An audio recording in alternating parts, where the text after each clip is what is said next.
Καλημέρα.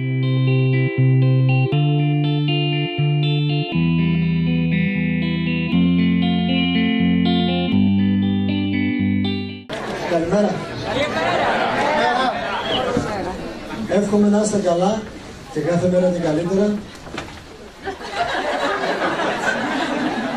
Είναι αυτές που δεν στείνεσαι, τα είναι σε πιάνει έτσι.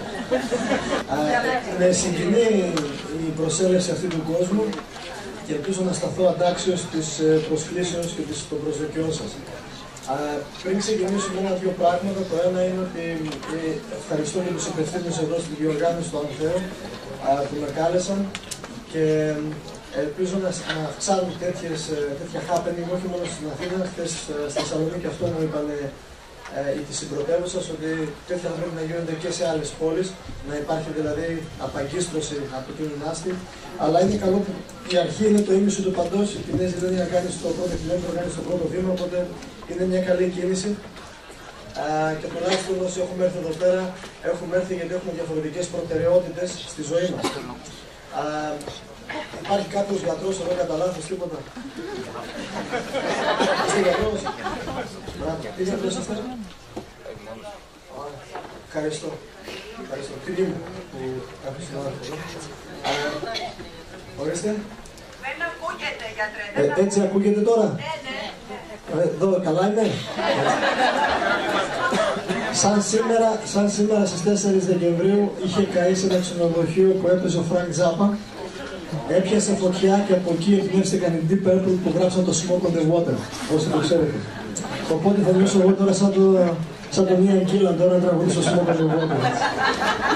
Και σαν τον Richie Blackmore να παίξω το τηλεκιά. Επειδή η φωνή μου κλαίει τα λίστια, επειδή δεν έχω σταματήσει να μιλάω, είμαι παπαρτέλας δηλαδή. Ήμουν στην Κρήτη στο Πανεπιστήμιο τη Δευτέρα, γύρισα. Χθες προχθές στη Θεσσαλονίκη είχα ένα διήμερο. Σήμερα είμαι εδώ μαζί σας και είμαι μόνο με 3 ώρες ύπνο. Τελείωσα, κοιμήθηκα στις 9.30, σηκώθηκα στις 5. Έχουμε πάμε αεροδρόμιο και να άλλο. Θα γυρίσω πίσω το απόγευμα και αύριο φεύγω Γερμανία. Μετά γυρνάω, πάω στην Κοζάνη, μετά γυρνάω, πάω στην Κρήτη πάλι. Γενικά είπα στη σύζυγο καλύτερα. Το χρώμα μου, η γεμάτη γεύση. Ξέρω, δεν ήθελα να γίνω δημοφιλής. Εγώ απλά στεκόμαι και λέω κάποια πράγματα και να ξεκαθαρίσω κάτι. Πόσοι από εσάς με έχετε δει από το διαδίκτυο?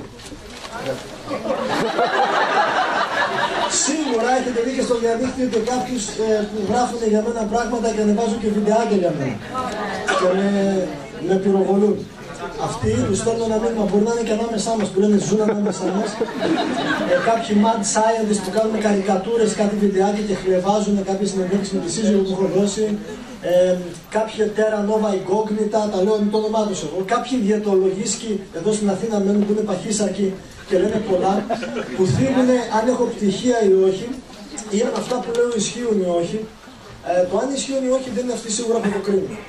Ένα το κρατούμενο. Δεύτερον, διάλογο εγώ δεν θεώρησα ποτέ στη ζωή μου, έτσι μου δίδαξε ο πατέρας μου, τη μάνα μου, η συνείδησή μου και η πρόγονή μου, το να κάθομαι πίσω από έναν υπολογιστή και με ένα προσωπείο υποκριτικό να προασπίζομαι υποτίθεται το καλό του κόσμου χωρίς να βγαίνω δημόσια να μιλήσω.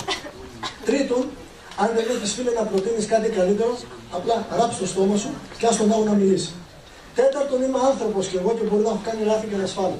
Ακόμα και στην επιστημονική μου εμπλήρωση, ακόμα και σε κάποια πράγματα μπορεί να λέω. Αλλά πριν πω κάτι, το έχω περάσει από 10 κόσκινα, όχι από το επιστημονικό πλέγμα, γιατί λένε η επιστήμη, η επιστήμη. Θα δώσω ένα παράδειγμα και νομίζω θα συμφωνήσουμε όλοι. Μάθατε ότι πριν λίγο καιρό ενώθηκε η Μοσάντο με την Bayern. Σωστά? Ωραία. Εγώ τώρα έδεσα σαν επιστήμονας ότι επειδή η Μοσάντο με την Bayern ενώθηκαν, από εδώ και πέρα οι έρευνες θα γίνονται όλες όπως πρέπει επιστημονικά. Συμφωνούμε σε αυτό? Δηλαδή, το ότι δεν εξαγοράσει συγχώνευση για να μπορεί ο Μοσάντο να είναι στην Ευρωπαϊκή Ένωση, γι' αυτό και επιτράπηκε και το Πόζιλακ, το εμβόλιο αυτό που στο βρήκε το Γάλλο στην Ευρωπαϊκή υπόγραφα πριν από χρόνια. Ήταν απαγορευμένο από την Ευρωπαϊκή Ένωση. Τώρα πέρσι η Ευρωπαϊκή Ένωση έδωσε την έγκριση για αυτό το γενετικά τροποποιημένο εμβόλιο που έχει τη σωματοτροπίνη, τη βοηθή σωματοτροπίνη, που αυξάνει τη γαλακτοφορία στι αγελάδες.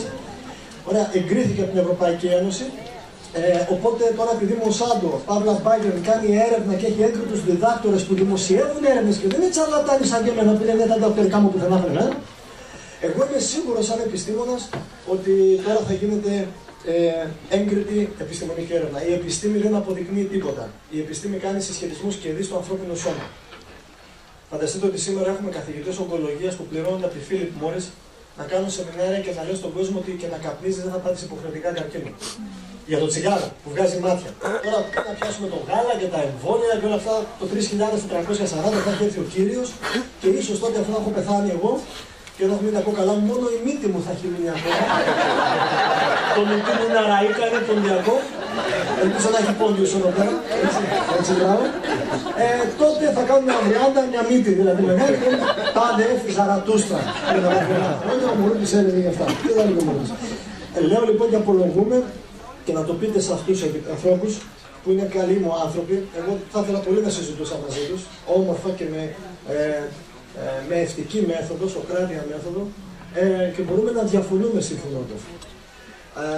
Αυτό που θέλω να καταδείξω είναι, γιατί σήμερα ο τίτλος είναι «Εθνοκτονία εν εξελίξη» ή «Τροφοκτονία εν εξελίξη» και κυριολεκτικά και μέσα από την τροφή σκάβουν, όπως είπα προηγουμένως στη συνέντευξη που λίγο έδωσα στο τηλεοπτικό κανάλι, σκάβουν αργά και σταθερά με τα πυρούνια, τα κουτάλια και τα μαχαίρια τους τάφους μας. Αργά και σταθερά. Δεν είναι τραγικό ότι η Ελλάδα πριν από μια 20ετία έχει την 4η θέση περίπου σε ποσοστό μακροβιότητας παγκοσμίως και έχουμε πέσει κάτω από την 20η.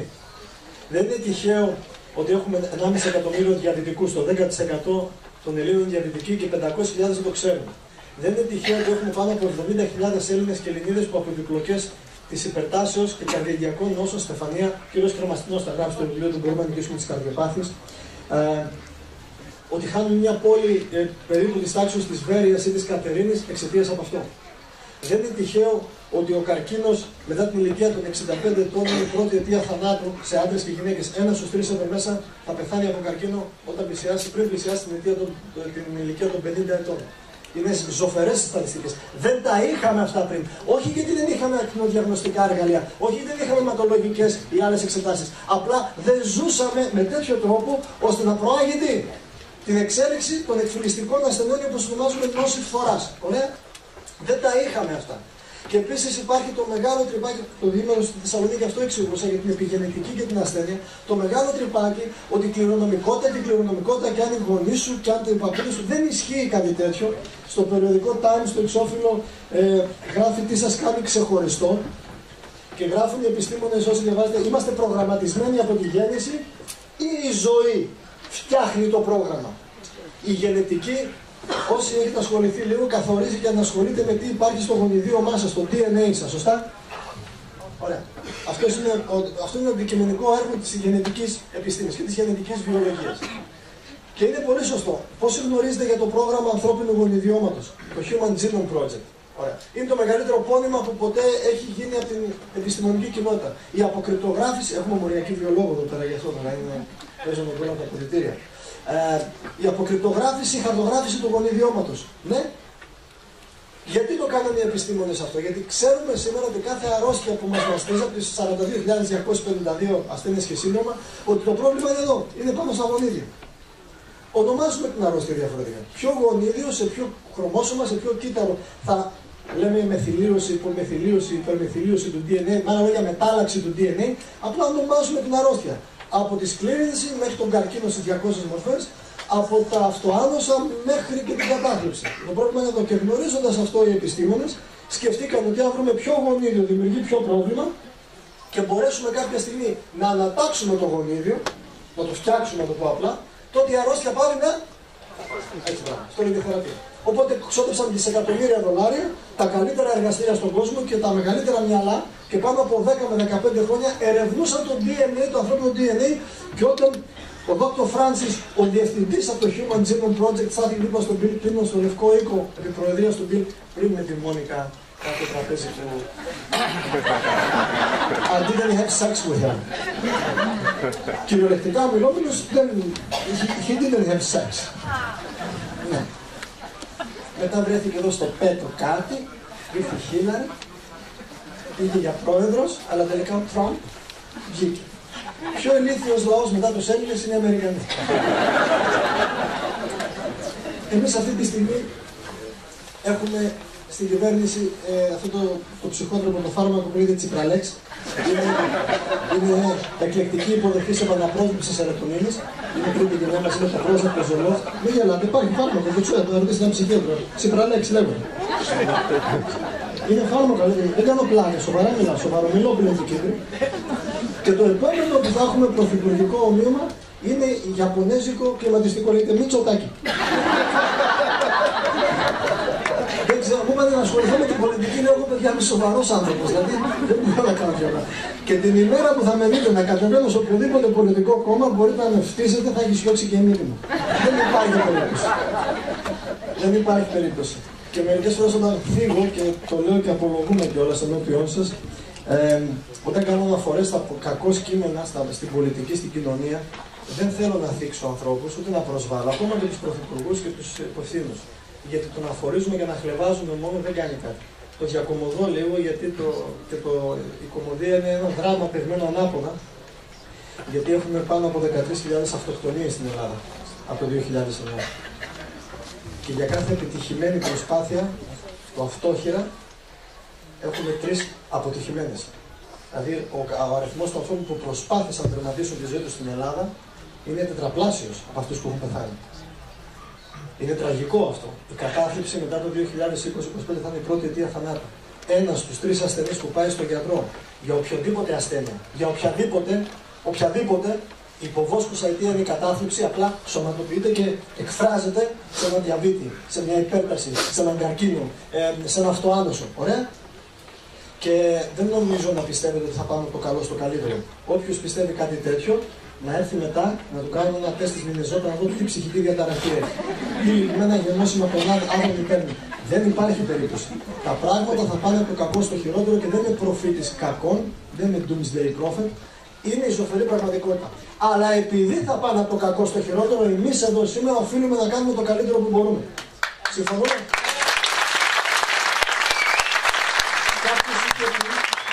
Ότι αν ήξερα ότι αύριο θα γινόταν η συντέλεια του κόσμου, σήμερα θα φύτευα ένα δέντρο. Σήμερα θα το φύτευα. Και επειδή η δικιά μου η δουλειά, δεν είναι δουλειά, η διακονία, γι' αυτό έχω και αντιλήσει στην ιστοσελίδα, έχω χρησιμοποιηθεί τον τίτλο του γιατρού πριν από 1,5 χρόνο. Ο Ιατρικός Σύλλογος Πιερίας μου έκανε εξώδικο να σταματήσω να φέρνω τον τίτλο του φυσιάτρου, γιατί είμαι στον Ιατρικό Σύλλογο και ακούω κάποια ανθρωπάκια στο δίκτυο που δεν έχουν ιδέα ότι στείλα στον Ιατρικό Σύλλογο.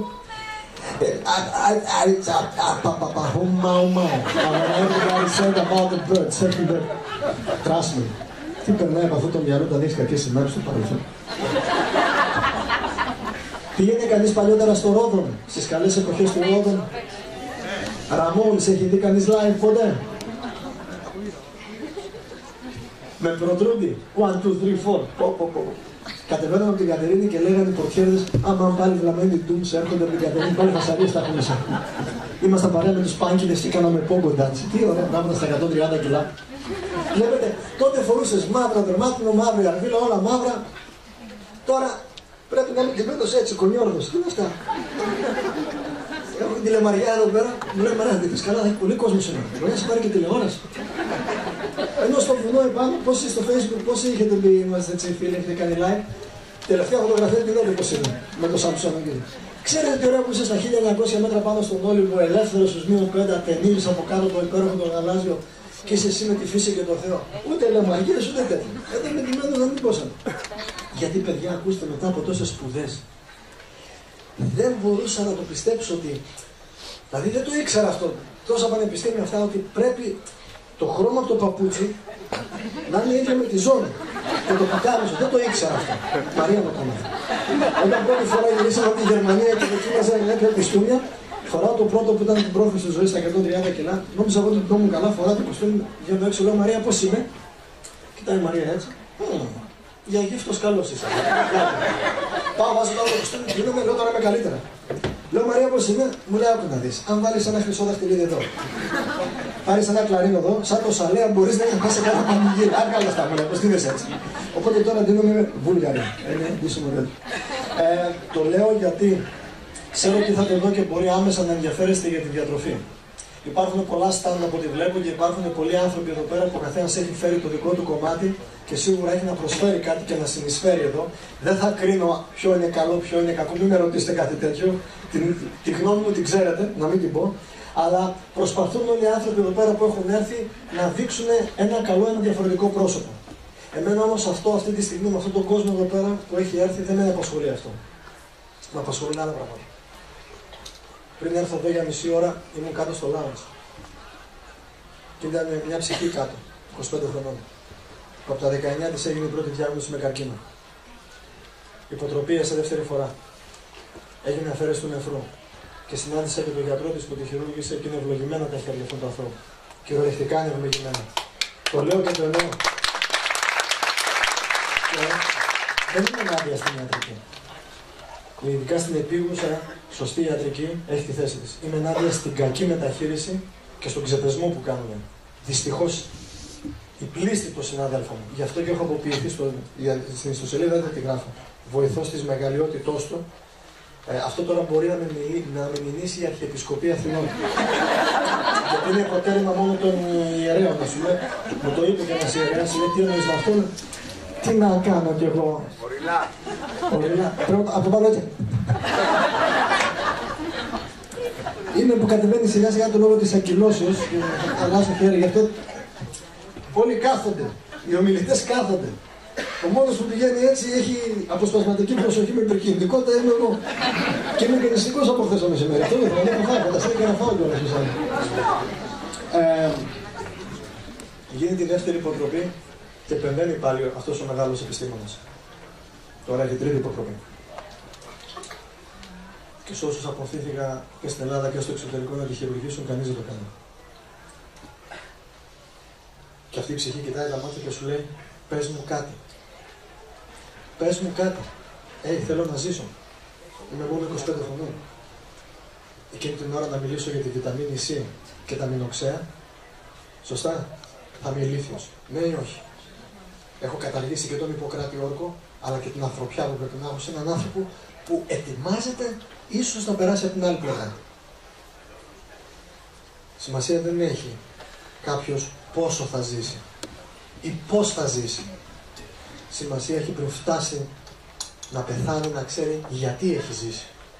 Και αυτή τη στιγμή, σε αυτό το έθνος εδώ, σε αυτόν τον τόπο, και όπως χθες έλεγα στη Θεσσαλονίκη, και δεν είμαι και πατριδολάγνος, ούτε φασίστας, τους μισώ τους φασίστες με όλα τα χρώματα, αυτά τα αμόρφωτα μορφώματα που απλά είτε χαιρετάνε έτσι, είτε χαιρετάνε με οποιοδήποτε σήματα. Το να μιλάω για την πατρίδα μου και να αγαπάω τον τόπο μου δεν με κάνει φασίστα. Με κάνει άνθρωπο που απλά είμαι εδώ πέρα. Και πρέπει να προασπίσω. Όχι με γροθιές, ούτε με όπλα, ούτε με μαχαίρια, αλλά με το πνεύμα. Κάποιος είπε ότι μπορούν τα κεφάλια να σπάνε από τη διαφορά, αλλά οι γροθιές θα μείνουν κάτω. Και την ανωτερότητά του ο Έλληνας, οπότε την έχει δείξει με το μυαλό του. Ούτε με τα μπράτσα του, ούτε με τη βία. Η βία να παράγει βία σε όλες τις μορφές και όλες τις εκφράσεις. Όταν έχεις λοιπόν ένα τέτοιο άνθρωπο απέναντί σου, και αυτό είναι η καθημερινή μου πραγματικότητα, το πρωί μέχρι το βράδυ. Η σύζυγος παίρνει μου τηλέφωνο και είναι χθες τελείωσα την ομιλία στο ΕΠΑΛ του Ερβός μου και ήταν 600 άτομα.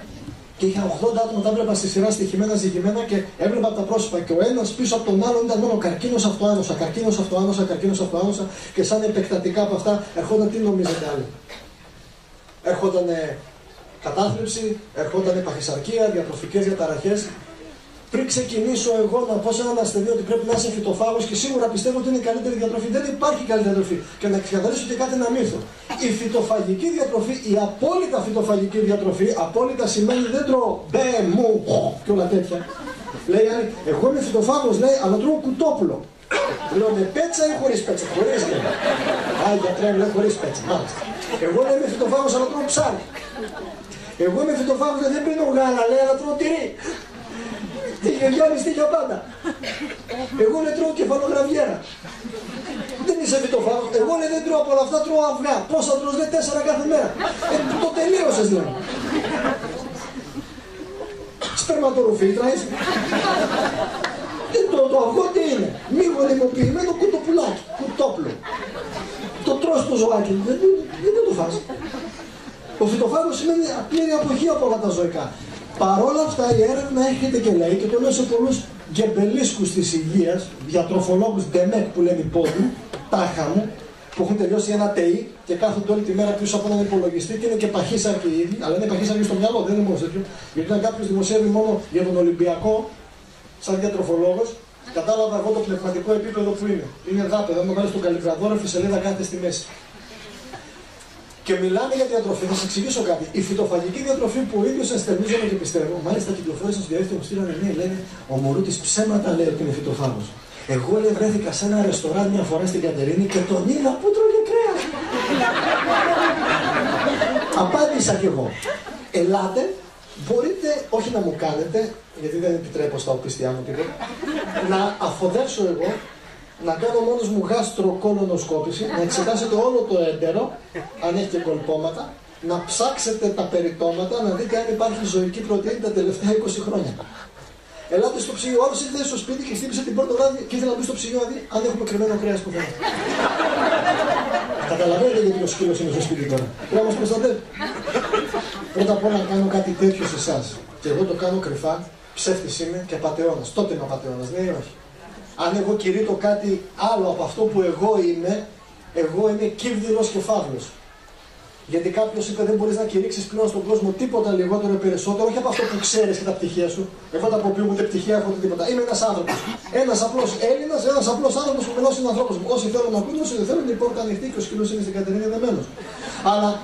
Αλλά η φυτοφαγική διατροφή είναι η μόνη διατροφή, προσέξτε, που είναι η λιγότερο επικίνδυνη να δημιουργήσει οποιαδήποτε εκφυλιστική ασθένεια σε εσάς. Καταλαβαίνουμε τι λέμε. Δεν είναι πανάκια. Δεν θεραπεύει η διατροφή. Συγγνώμη. Γιατί αν με τη διατροφή μπορούσαμε να θεραπεύσουμε πάσα νόσο και πάσα μαλακία, τότε θα τους κάναμε όλους φυτοφάγους και θα είχαμε λύσει το πρόβλημα της υγείας. Συμφωνούμε. Είναι μια παράμετρος, είναι ένα επίμετρο στην υγεία. Είναι μια ασφαλιστική δικλίδα, ναι. Και μάλιστα θα πω και κάτι που στους φυτοφάγους τους ενοχλήσει.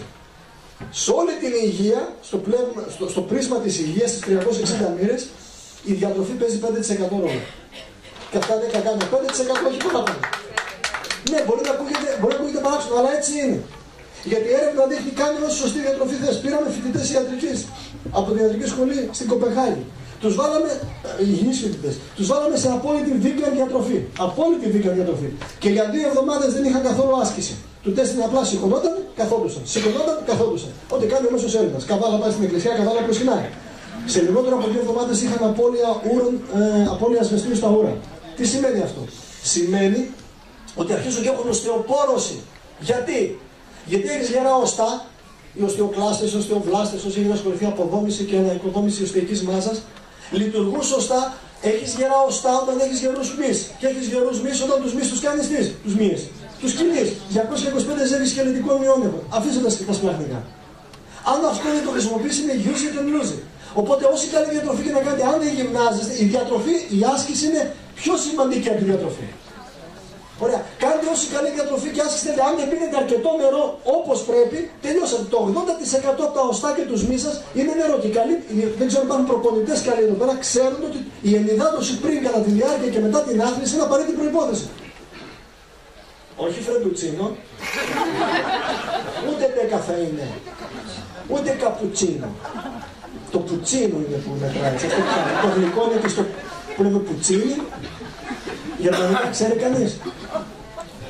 Όταν πήγα πρώτη φορά στη Γερμανία και άκουσα το όνομα από την καθαρίστρια στα γερμανικά, Putzfrau.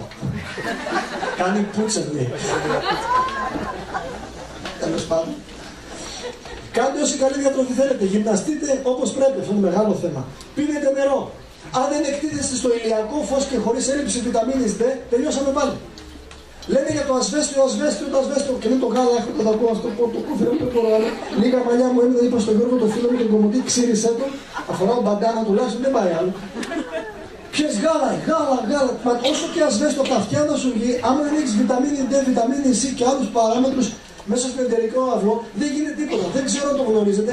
Και γάλα να πίνετε και ασβέστιο να έχετε, εάν η πηγή της πρωτεΐνης που παίρνετε από την τροφή σας είναι ζωική πρωτεΐνη, η βιταμίνη D, η D3 που λέμε, δεν μπορεί να ενεργοποιηθεί. Γιατί η ζωική πρωτεΐνη λόγω του φωσφόρου που έχει σαν κεντρικό μόριο δεσμεύει τη βιταμίνη D και δεν μπορεί να ενεργοποιηθεί. Του τεστ και στον ήλιο να κάθεστε και όλα καλά να τα κάνει γυμνάζεστε, επειδή θα φάτε τόση ζωική πρωτεΐνη, αυτό μπλοκάρει τη βιταμίνη D.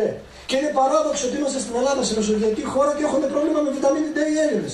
Πρώτη αιτία όλη τη μέρα μέσα στα κτίρια είναι. Κλεισμένοι μέσα είναι. Έχουμε το λεγόμενο sick building syndrome, το σύνδρομο του αρρωστημένου κτηρίου. Ένα σωρό παθήσεις σε παιδιά που περνάνε πολύ καιρό σε 4 τείχους. Και το δεύτερο είναι η ζωική πρωτεΐνη. Όσοι έχετε διαβάσει το China Study του Dr. Campbell, δεν ξέρω αν σε κάποιους λέει κάτι, είναι η μεγαλύτερη έρευνα που έχει διατροφή και υγεία. Εκεί οι διατροφολόγοι την κάνουν γιατί δεν τους αρέσει. Είναι από τους μεγαλύτερους επιστήμονες, Cornell University μαζί με το Πανεπιστήμιο της Οξφόρδης και το Υπουργείο Υγείας Κίνας, κοντά στα 100 εκατομμύρια Κινέζους, 25 χρόνια έρευνα. Αν διαβάσει το China, το οποίο μεταφράζεται στα ελληνικά. Μεταφράζεται στα ελληνικά. Και έχω μια καλή φίλη που είναι στην Ευρωπαϊκή Ένωση και είχε έρθει ο Dr. Campbell καλεσμένος από το Ευρωκοινοβούλιο. Βλέπετε, με τέτοιους τσαρλατάνους συνεργαζόμαστε. Με τέτοιους τσαρλατάνους, γιατί πες μου ποιος είναι ο φίλος σου για να σου πω ποιος είσαι, λέει η παροιμία. Με ανθρώπους όπως τον Dr. Όρνης, Dr. McDougall, αν σε κάποιους λέει κάτι τα ονόματα αυτά. Και επειδή μεταφράζεται, δεν ξέρω, μήπως είναι εδώ ο φίλος από τις εκδόσεις Συμμετρία. Όχι, δεν είναι εδώ. Είναι ο παιδικός οίκος που το μεταφράζει, πήρε την άδεια από τον Dr. Campbell και με μεγάλη μου τιμή, είναι μεγάλη μου τιμή που ο Dr. Campbell είπε ότι τον προλογισμό της ελληνικής έκδοσης του China Study θα τον κάνω εγώ. Οπότε αυτό λέει πολλά, θα τον βρειάσουμε πολύ. Και όσοι είδατε το ντοκιμαντέρ, το προφίλ για σκέψη, το Food for Thought, πολλά σκυλιά γρήψαν μετά από αυτό το ντοκιμαντέρ γιατί δεν τους άρεσαν πολλά που λέγονται εκεί πέρα. Δεν πειράζει. Δεν πειράζει. Για όσους αρέσουν, για τους άλλους δεν θα μπορέσουμε.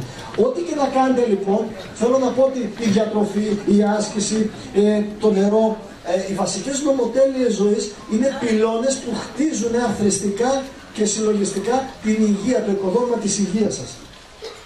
Αλλά όλα αυτά να κάνετε. Παραδείγματος χάρη, το να μην αναπαύεστε σε τακτά περιοδικά χρονικά διαστήματα αποτελεί την πρώτη αιτία καρκίνου. Η πρώτη αιτία καρκίνου είναι η απουσία της ανάπαυσης. Έχουμε ογκοκατασταλτικά γονίδια. Ακούστε, έχουμε προγραμματισμό στο σώμα μας για να καταστέλνουν τον καρκίνο. Αν κουγκλάρετε P53, είναι το νούμερο 1 ογκοκατασταλτικό γονίδιο. Έχει πάνω από 3 εκατομμύρια references. Είναι η καυτή πατάτα στην ογκολογία. Όταν αυτό το γονίδιο κάνει knockdown, έχετε καρκίνο. Όταν το γονίδιο αυτό είναι ενεργοποιημένο, ο καρκίνος τελείωσε. Ποια είναι η λειτουργία αυτού του γονιδίου? Να δίνει ανάπαυση στο κύτταρό σας. Γιατί καθημερινά βαλόμαστε από την πρώτη αιτία θανάτου που λέγονται ελεύθερες ρίζες οξυγόνου. Έχετε ακούσει γι' αυτά? Ωραία. Τι είναι ελεύθερα ηλεκτρόνια από οξυγόνου. Τα οποία τι κάνουν, έρχονται και χτυπούν τη διπλή σπήρα και ανάλογα που θα τη χτυπήσουν δημιουργούν πρόβλημα και λέγεται ασθένεια.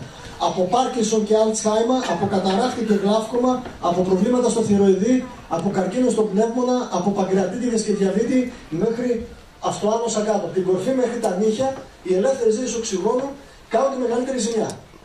Ωραία. Επειδή βαλόμαστε από αυτά τα περοξίδια και δεν μπορούμε να ακούω από τοξινοτικές δίαιτες. Έχετε ακούσει γι' αυτά? Κάνω λέει από τοξινοτική δίαιτα. Ξέρετε που βγήκαν όλα αυτά? Να στα εξηγήσω παιδιά στην εκπληκτική τιμή του Τζάπα. Γιατί ο Τζάπα ζει και η μάνα του Τζάπα ζει στη Βέρεια ακόμα. Τι ακούει η μάνα και η γυναίκα μου, ούτε δεν μπορώ να κάνω σε μένα, στη μάνα μου και στη γυναίκα μου το κάνω. Με τα λόγια. Λέει ο άντρας, εγώ είμαι από. Λέω σε πολλούς άντρες, μην λες πολλά, γιατί το πτυχίο στο κρεβάτι το υπογράφει η γυναίκα. Γιατί όπου ακούς πολλά κεράσια, κάπου είναι ο Βαγγέλης κρυμμένος.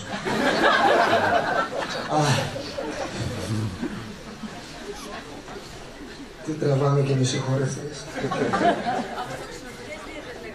Ορίστε. Τοξινοτικές δίαιτες λέγεται. Όχι, θέλω να δω παρακολουθείτε.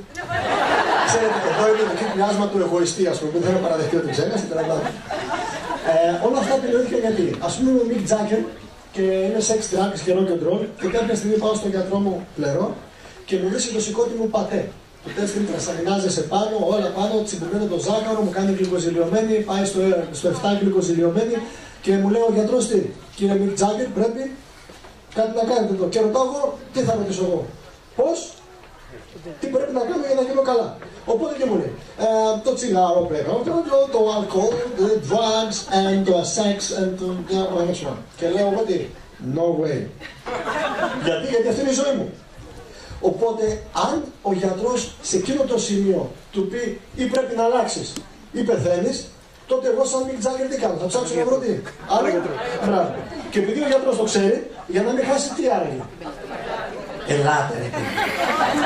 Δεν μπορώ να το πιστέψω. Δεν γίνονται αυτά. Σκέφτεται ο γιατρός, πώς μπορώ να τον κρατήσω σαν καλό πελάτη. φτιάχνω μια κλινική, ένα rehabilitation center και τι κάνω. Λέω κύριε Μικ Τζάκερ, ελάτε εδώ κοντά. Τι θα κάνουμε. Για 21 μέρες θα κάνουμε detox lifestyle. Και τι κάνει ο γιατρός. Δεν τον αφήνει να καπνίσει για 3 εβδομάδες, δεν πίνει αλκοόλ, δεν ξενυχτάει, τρέφεται σωστά, του κάνει θερμά ψυχρά σκοτσέζικα που λένε, του κάνει και λίγο ηρεμία μακριά από και πολύ γρήγορα, γιατί το σώμα είναι προγραμματισμένο να ανταποκριθεί σε αυτούς τους μηχανισμούς της υγείας. Οι τρασαμινάζες πέφτουν, το ζάχαρο πέφτει, ο Μικ Τζάκερ λέει wow, that's a great doctor. Το πληρώ και μετά δεν ξανακάνει. Μπράβο. Όλες οι αποτοξινωτικές δίαιτες, από Μόριτς μέχρι και δεν ξέρω τι, η βάση είναι αυτή. Αλλά υπάρχει μια διαφορά. Ο σκοπός του ιατρού είναι να κάνει υπεύθυνο τον άνθρωπο απέναντι στην υγεία μια και για πάντα.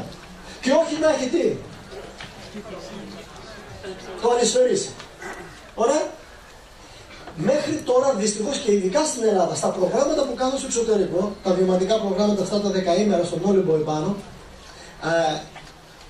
όταν το κάνουμε στο εξωτερικό, από τους 50 ανθρώπους 40 που έρχονται, οι 30, ας πούμε, ειδικά οι Γερμανοί που τους προέρχονται, δεν έχουν το φαινομενικό πρόβλημα υγείας, έρχονται προληπτικά.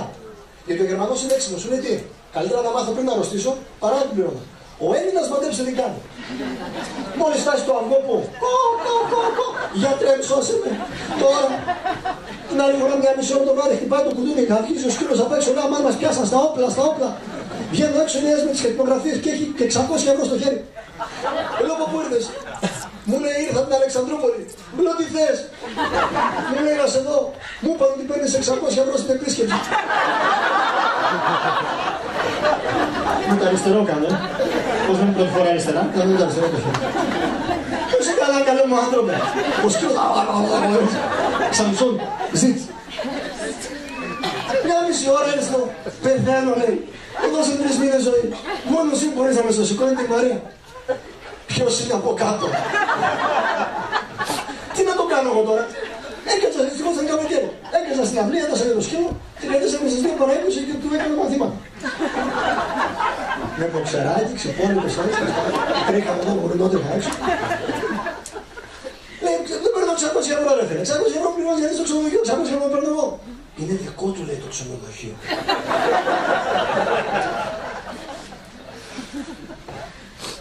Εγώ έχω προσκαλέσει όλους αυτούς που λένε.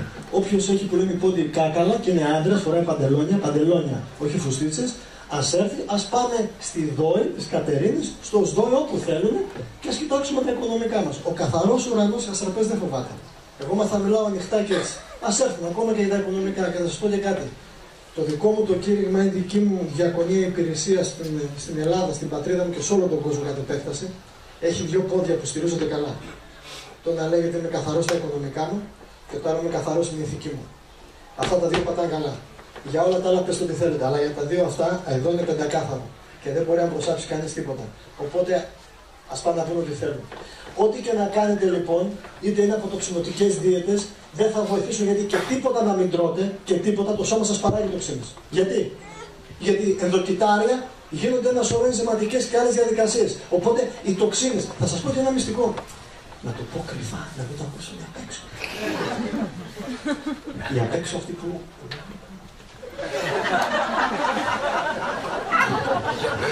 Τώρα, εντάξει, μια φορά με καλέσαν στο Χαροκόπιο, στους διατροφολόγους έκανε μια ομιλία. Μετά την ομιλία, οι φοιτητές αθιαστήκανε. Wow, πήγαινε ως καθής, αυτά δεν μας τα λέγατε, εκείνο δεν μας τα λέγατε. Και δεν είπα τίποτα συγκεκριμένο. Δηλαδή, τώρα έχω την παρουσία στο PowerPoint, έχει 120 διαφάνειες. Δεν θα την ξεκινήσω δυστυχώς, γιατί αν την ξεκινήσω, δεν θα μιλήσουν οι άλλοι. Και επειδή εγώ όταν αρχίζω θέλω να τελειώνω, δεν πάσχω από τις λειτουργίες, ούτε από πρόορες τέτοιες. Όταν αρχίζω πρέπει να τελειώνω και κρατάει πολύ χρόνια, κολόνια, είναι όντε παρφάν. Το αφήνω έξω. Μίλησα λίγο στους φοιτητές της διατροφολογίας, πήγα στους καθηγητές, ήρθε ο Κοσπίτρος πάνω στην περιοχή και μου λέει πολύ επαναστατικά ριζοσπαστική ομιλία σας, κύριε Μουρούτη. Θα σας προσκαλέσουμε εμείς την άλλη φορά. Εμείς θα επικοινωνήσουμε μαζί σας.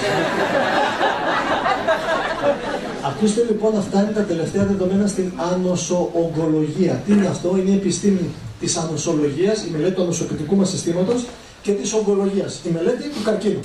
Και κάνουμε συγχωνεύσεις στην ιατρική κοινότητα τώρα, ειδικοτήτων, για να μπορέσουμε να βοηθήσουμε καλύτερα τους ασθενείς. Γιατί η εξειδίκευση, η ανάλυση της παράλυσης, στο τέλος την πληρώνει ο ασθενής. Το ξέρουμε αυτό. Στα ελληνικά νοσοκομεία επίσημα στοιχεία, επίσημα, το 30% των ασθενών που μπαίνει μέσα μπορεί να καταλήξει. Ο Ιπποκράτης είχε πει ο Θεός σας φυλάει την έλλειψη γνώσης, τον φιλοχρηματισμό και την έλλειψη εμπειρίας των γιατρών. Ένα μυστικό θα μας έδινε. Στο ξύνιος όμως θα. Δεν βιάζεστε. Τι λέτε, πάσε για το πρόωριξη φορμάτους. Πάω αργά γιατί βιάζομαι. Όποιος βιάζεται σκοντάφτει. Το χορηγό και χάρη έχει. Αντικρουόμενες παροιμίες. Η έρευνα λοιπόν στην ανοσογκολογία λέει το εξής. Το ανοσοποιητικό σας σύστημα, ποιος είναι ο ρόλος που έχουμε ανοσοποιητικό σύστημα? Ή ανοσιακό ή νοσολογικό? Οι όροι είναι διαλεκτικοί. Για ποιο λόγο έχουμε ανοσοποιητικό σύστημα? Ποιος είναι ο σκοπός που έχουμε ανοσοποιητικό σύστημα? Για πέστε μου. Να μας γιατρεύει, προστατεύει από ασθένειες. Όχι, λάθος. Δεν θέλω σκονάκια από φοιτητές μου που έχουν έρθει σε προγράμματα. Ορίστε. Καλό ανοσοποιητικό, καλή υγεία. Καλό ανοσοποιητικό, καλή υγεία. Όχι. Κάνετε μεγάλο λάθος, να σας πω γιατί. Γιατί στα αυτοάνοσα, σκληρύνση, Πάρκινσον, Αλτσχάιμερ, ρευματοειδία, αρθρίτιδα, το ανοσοποιητικό σας είναι πολύ καλό, πολύ δυνατό. Μάλιστα, είναι τόσο δυνατό, δέστε μαζί μου, γιατί πολλοί λένε αυτές οι τροφές δυναμώνουν το ανοσοποιητικό. Αν τώρα βγείτε έξω και δείτε ταμπέλα που να λέει αυτή η τροφή δυναμώνει το ανοσοποιητικό,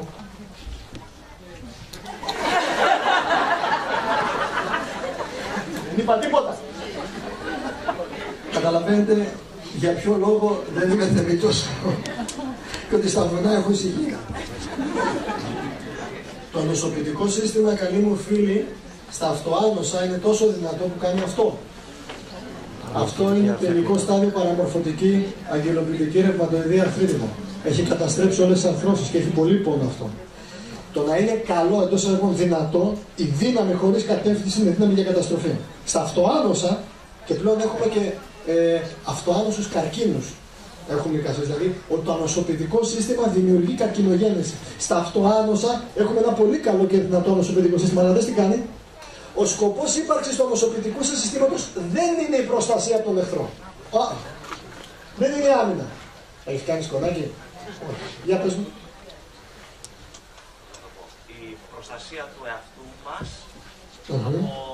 και η εξόντωση οποιοδήποτε ξένου αντιγόνου που έρχεται από έξω προς τα μέσα. Πολύ σωστά. Δεν ξέρω αν ακούσατε τι είπε ο φίλος.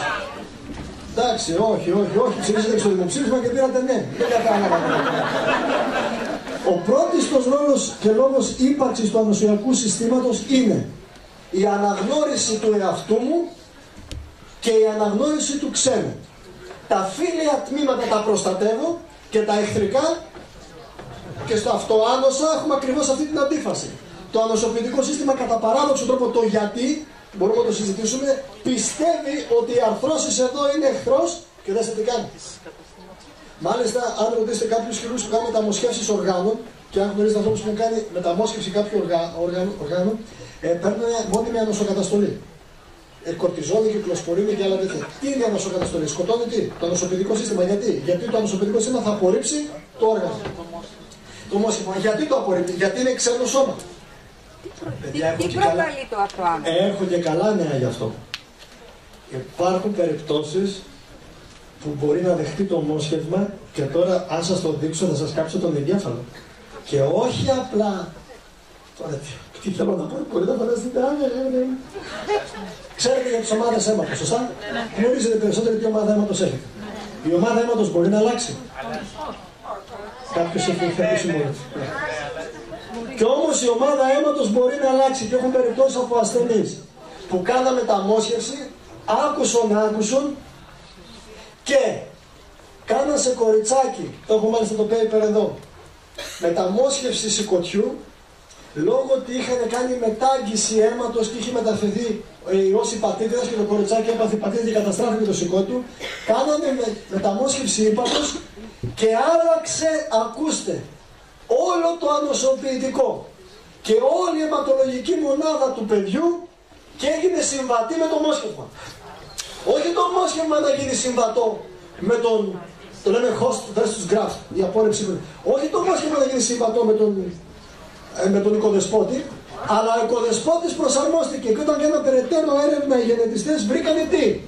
Ότι στο σηκώτη του πτωματικού δότη υπήρχαν στελεχοκύτταρα τα οποία άκουσαν πώς το λένε. Κάνανε migration, μετανάστευση, πώς έχουμε εμείς τώρα αυτό, και πήγανε στο μυελό του κοριτσιού και έπεισαν, they convinced, έπεισαν τα στελεχοκύτταρα από το μυελό του κοριτσιού να αλλάξουν την ταυτότητά τους και να γίνουν όπως οντότης. Και επειδή επιστήμη σημαίνει όχι πίστη, διαβάστε το μαζί μου. Η ιατρική κοινότητα έχει μείνει άναυδη με την ικανότητα μιας εφήβου να αλλάξει την ομάδα αίματος. Αυτό ακριβώς είναι. Δέστε τι γράφουνε. Spontaneously switching blood types to match her donor's liver. Spontaneously τι σημαίνει? Ευνίδια. Ευνίδια σημαίνει πόσο γρήγορα. Με ρωτά πολλές φορές πόσο γρήγορα μπορεί να γίνω καλά την ασθένειά μου. Και τους απαντάω ποτέ, αλλά και σε μια στιγμή. Εξαρτώμενο από τι? Από τα ερεθίσματα και το μήνυμα που παίρνει το σώμα. Τι μήνυμα? Φυτοφαγίας? Όχι. Έχω δει φυτοφάγους να έχουν αυτοάνοσα, φυτοφάγους με καρκίνους. Νόημα ζωή. Ναι. Τα φωνή 97 και φωνάζουν τα πολύ σωστά αυτά. Μακάρι ήσταν αυτά που λέτε, τα πιστεύετε. Τα μηνύματα που παίρνει ομορφιάς, ζωής, αγάπης, καλοσύνης και αλήθειας. Εγώ είμαι ενάντια στο θετικό τρόπο σκέψης. Ο θετικός τρόπος σκέψης μπορεί να ακούγεται θετικός, αλλά μπορεί να είναι ψέμα. Είμαι υπέρ της αλήθειας όμως. Ακόμα και αν πονάει η αλήθεια. Και πολλές φορές η αλήθεια δεν είναι τόσο όμορφη. Ένας λόγος που έχουμε καταντήσει εδώ σαν έθνος, ξέρετε ποιο είναι? Εντάξει, για πρώτη φορά στην ιστορία έχουμε εθνοκτονία. Ο ρόλος του κράτους κανονικά είναι να προστατεύει το έθνος. Και αυτή τη στιγμή το κράτος αποδομεί και συστηματικά καταστρέφει το έθνος. Το καταστρέφει και το κάνουν με σύστημα και πρόγραμμα. Και οι προηγούμενοι και οι παρόντες και οι μέλλοντες που θα έρθουν. Στους αιώνας των αιώνων να μην. Και σε αυτό κάποιος πρέπει να βάλει πλάτη. Και σίγουρα η λύση δεν είναι με 600 δισεκατομμύρια για να λυθεί το χρέος. Εντάξει, γιατί το πρόβλημα δεν είναι οικονομικό, ούτε πολιτικό είναι. Είναι ηθικό και πολιτισμικό το πρόβλημα που έχουμε. Και να ξεβρεθούμε σήμερα σε 10 χρόνια πάλι χρεωμένοι θα είμαστε. Από όταν άρχισε τα capital control, αυξήσανε οι πωλήσεις με τα tablet και τα iPhone. Πάνε και αγοράζουν tablet και iPhone με τις κάρτες. Και τους ρωτάς γιατί? Για να έχω λέει κάτι, λέει, να ξεδώσω τα χρήματα μην τα φάει η τράπεζα. Άκου μυαλό Έλληνα. Παίρνει το iPhone και δεν έχει λεφτά μέσα και κάτι με το iPhone. Ο άλλος έχει iPhone. Ο άλλος έχει iPad. Ο άλλος έχει Eye of the Tiger. Ο άλλος έχει Eye Κοσμάς ο Ετωλός. Ο άλλος λέει Eye Παράταμος. Τον άλλο τον ρωτάω στον πεζόδρομο στην καφενεία τι δουλειά κάνεις και λέει πεθερός μην είναι συνταξιούχος. Ευτυχώς αναφέρω. Ο τέλος μην είναι συνταξιούχος λέει. Καλά ρε φίλε πλάκα με κάνεις. Και μπήκε περήφανος. Η γυναίκα μου λέει είναι δημόσιος υπάλληλος. Και αν τους ακούσεις καφετέρες, παιδιά μιλάμε, συζητάνε τα πάντα. Δηλαδή περνάω στην καφετέρια μπροστά, μιλάνε για την πολιτική κατάσταση και πώς τα CDI θα ενεργοποιηθούν. Γυρνάω πίσω το μεσημέρι και μιλάνε Δανέζοι για κβαντομηχανική και ηλεοενέργεια. Δηλαδή έχω... Η ικανότητα υπάρχει. Το ανοσοποιητικό σας σύστημα λοιπόν ο ρόλος του είναι να αναγνωρίσει τον εαυτό του σε σχέση με το ξένο. Στα αυτοάνωσα έχουμε ακριβώς αυτό το ξύμορο σχήμα. Χάνει την ικανότητα να αναγνωρίσει τον εαυτό του. Ο εμβολιασμός θεωρητικά πού στηρίζεται? Στηρίζεται σε μια αρχή. Ότι βάζω σχεδόν έναν εξασθενημένο μικροοργανισμό, έτσι ώστε το ανοσοποιητικός να αποκτήσει τι? Μνήμη, έτσι ώστε θα μπει την άλλη φορά να έχει ταχύτερη απόδοση. Και είναι λογικό αυτό. Μόνο που γίνεται από εδώ, αυτό είναι παραφύση. Γιατί οι εχθροί μπαίνουν από εδώ ή από εδώ ή από εδώ. Γι' αυτό ο καλός Θεός σας έδωσε και η μητέρα αυτή συγκεκριμένο αριθμό από τρύπες. Οπές. Πώς λέμε μέλανα οπή, σκουλικοτρόπες που έτσι Στίβεν Χόκινγκς, τέτοια. Γι' αυτό μην ανοίγετε παραπάνω τρύπες στο κορμί σας, γιατί μετά θα πάρετε φούιτ που λέγαμε παλιά το λάστιχο. Γιατί βάζουμε πολλές τρύπες στο σώμα. Θέλετε να σας δείξω πώς τις βάζουμε και πώς τις φοράμε αυτές τις τρύπες? Το έχετε δει, το έχω κάνει μια φορά. Ποιος έχει ένα πορτοφόλι με μερικά χαρτονομίσματα? Μην βγάλετε τα λεφτά σας, μεταξύ ρωτάω. Ποιος από σας έχει καταθέσεις και όλοι κάνουν? Πώς έχει κρυμμένα λεφτά? Σιγά ο Έλληνας μην δείξει που έχει τα λεφτά που δεν έχει κρυμμένα. Κάποιος έχει μερικά χαρτονομίσματα. Όταν σταμώτε να...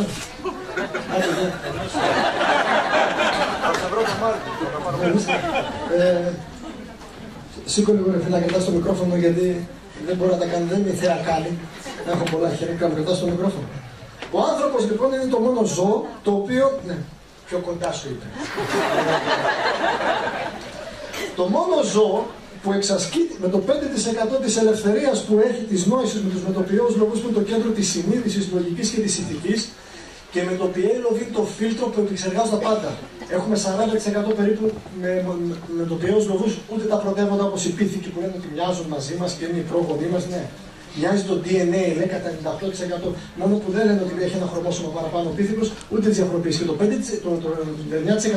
9% των πίθηκων μοιάζει στο 5% του γονιδιώματος.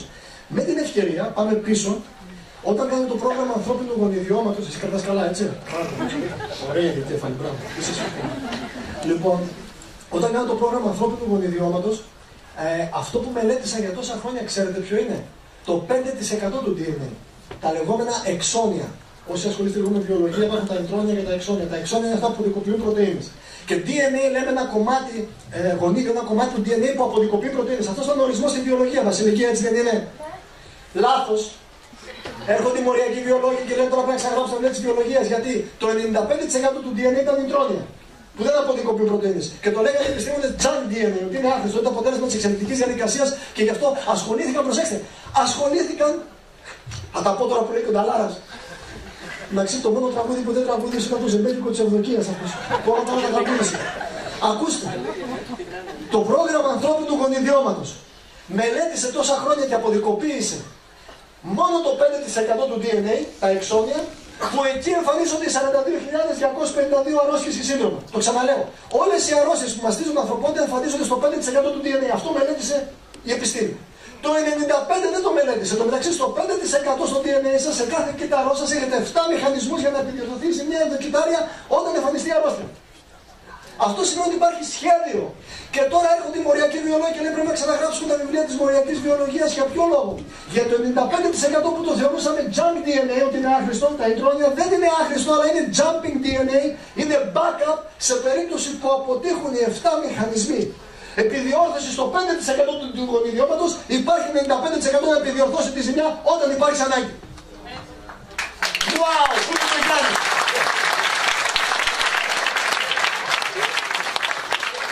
Λέω λοιπόν, αν όλες οι αρρώστιες εμφανίζονται στο 5% και σε αυτό το 5% υπάρχουν 7 μηχανισμοί σε κάθε κύτταρό σας με 300 δισεκατομμύρια να την επιδιορθώσει τη ζημιά υπό συνθήκες και συνιστώσεις, έχετε 95% backup για να επιδιορθωθεί η ζημιά. Και δεν πρέπει να ξαναγράψετε το που καταλάβαμε λάθος. Η εξελικτική διαδικασία του δαρβινισμού είναι λάθος από την αρχή. Έχει loopholes όπως λέμε.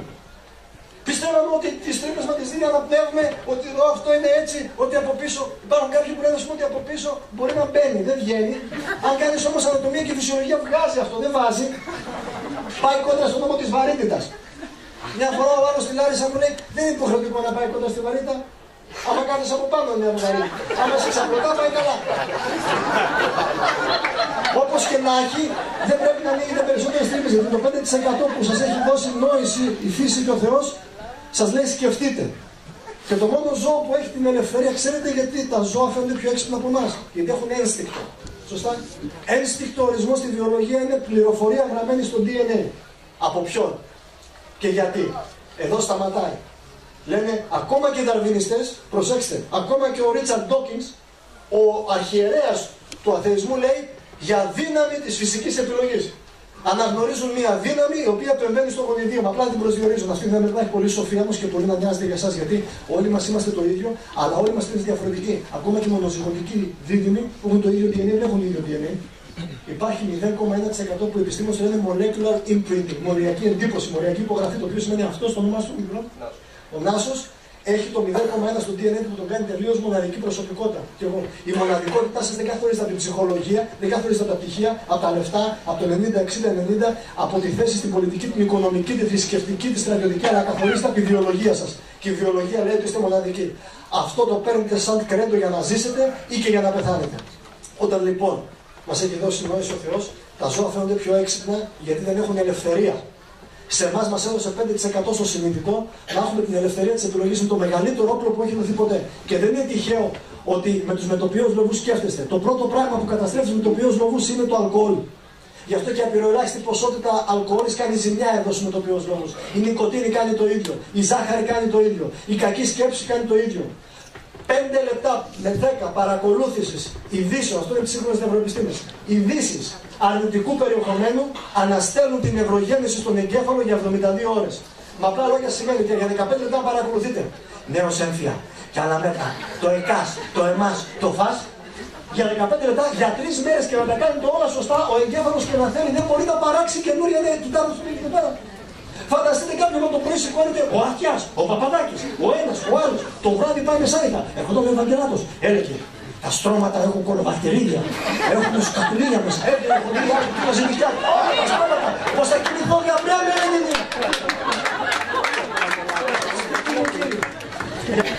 Το μόνο ζώο λοιπόν δίπολο που εξασκεί την ελευθερία της επιλογής του και σκέφτεται, θέλει να δείχνει τι κατέχει. Ο Έριχ Φρόμ έλεγε Haben oder sein, να έχεις ή να είσαι.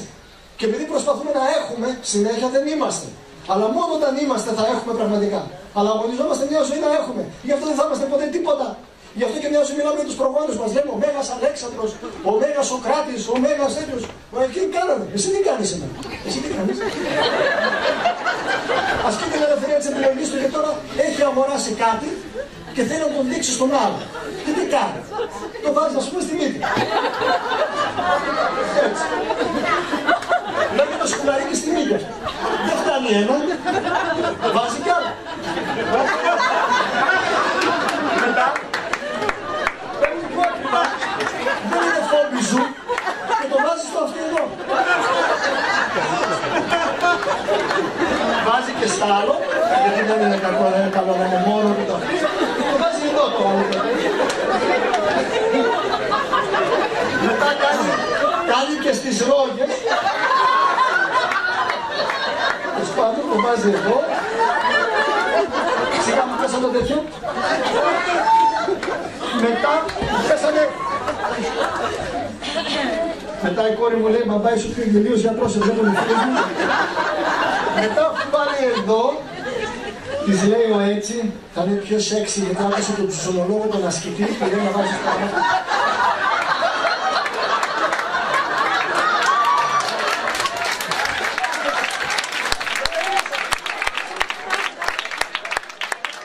Μετά φοράει εδώ, τρέχονται δαχτυλίδια, τα βάζει εδώ. Πολλά λεφτά έχεις ρε φίλε. Το βάζει εδώ, έλα μαζί μου σήμερα και περπατάει. Και λέει κοιτάξτε με, κοιτάξτε με. Ωραία. Αυτό το ζώο είναι μόνο άνθρωπος που το κάνει. Ευχαριστώ. Δώσε τα λεφτά. Να κλείσω και τον... Για όνομα του Θεού.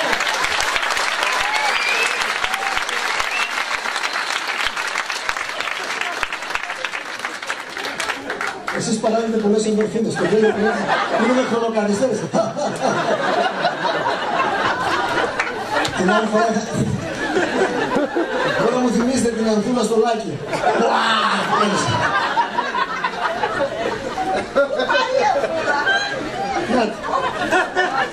Λοιπόν, πήγαμε στο Ζάπιο μια φορά με κάποιοι συνεργάτες και θέλαμε να κάνουμε ένα τριήμερο για τον καρκίνο. Πάμε στην γραμματεία, λέμε θέλουμε 3 μέρες στο Ζάπιο, τι θα προσθέσουμε, λέει αυτό. Λέει τι θα μιλήσετε, λέω για τον καρκίνο. Κάνει μια, από πού πάμε πάλι, δεν σας το δίνουμε, λέει 3 μέρες για τον καρκίνο, θα πλατάξουν οι άνθρωποι. Λέω, θα φεύγουν γελώντας.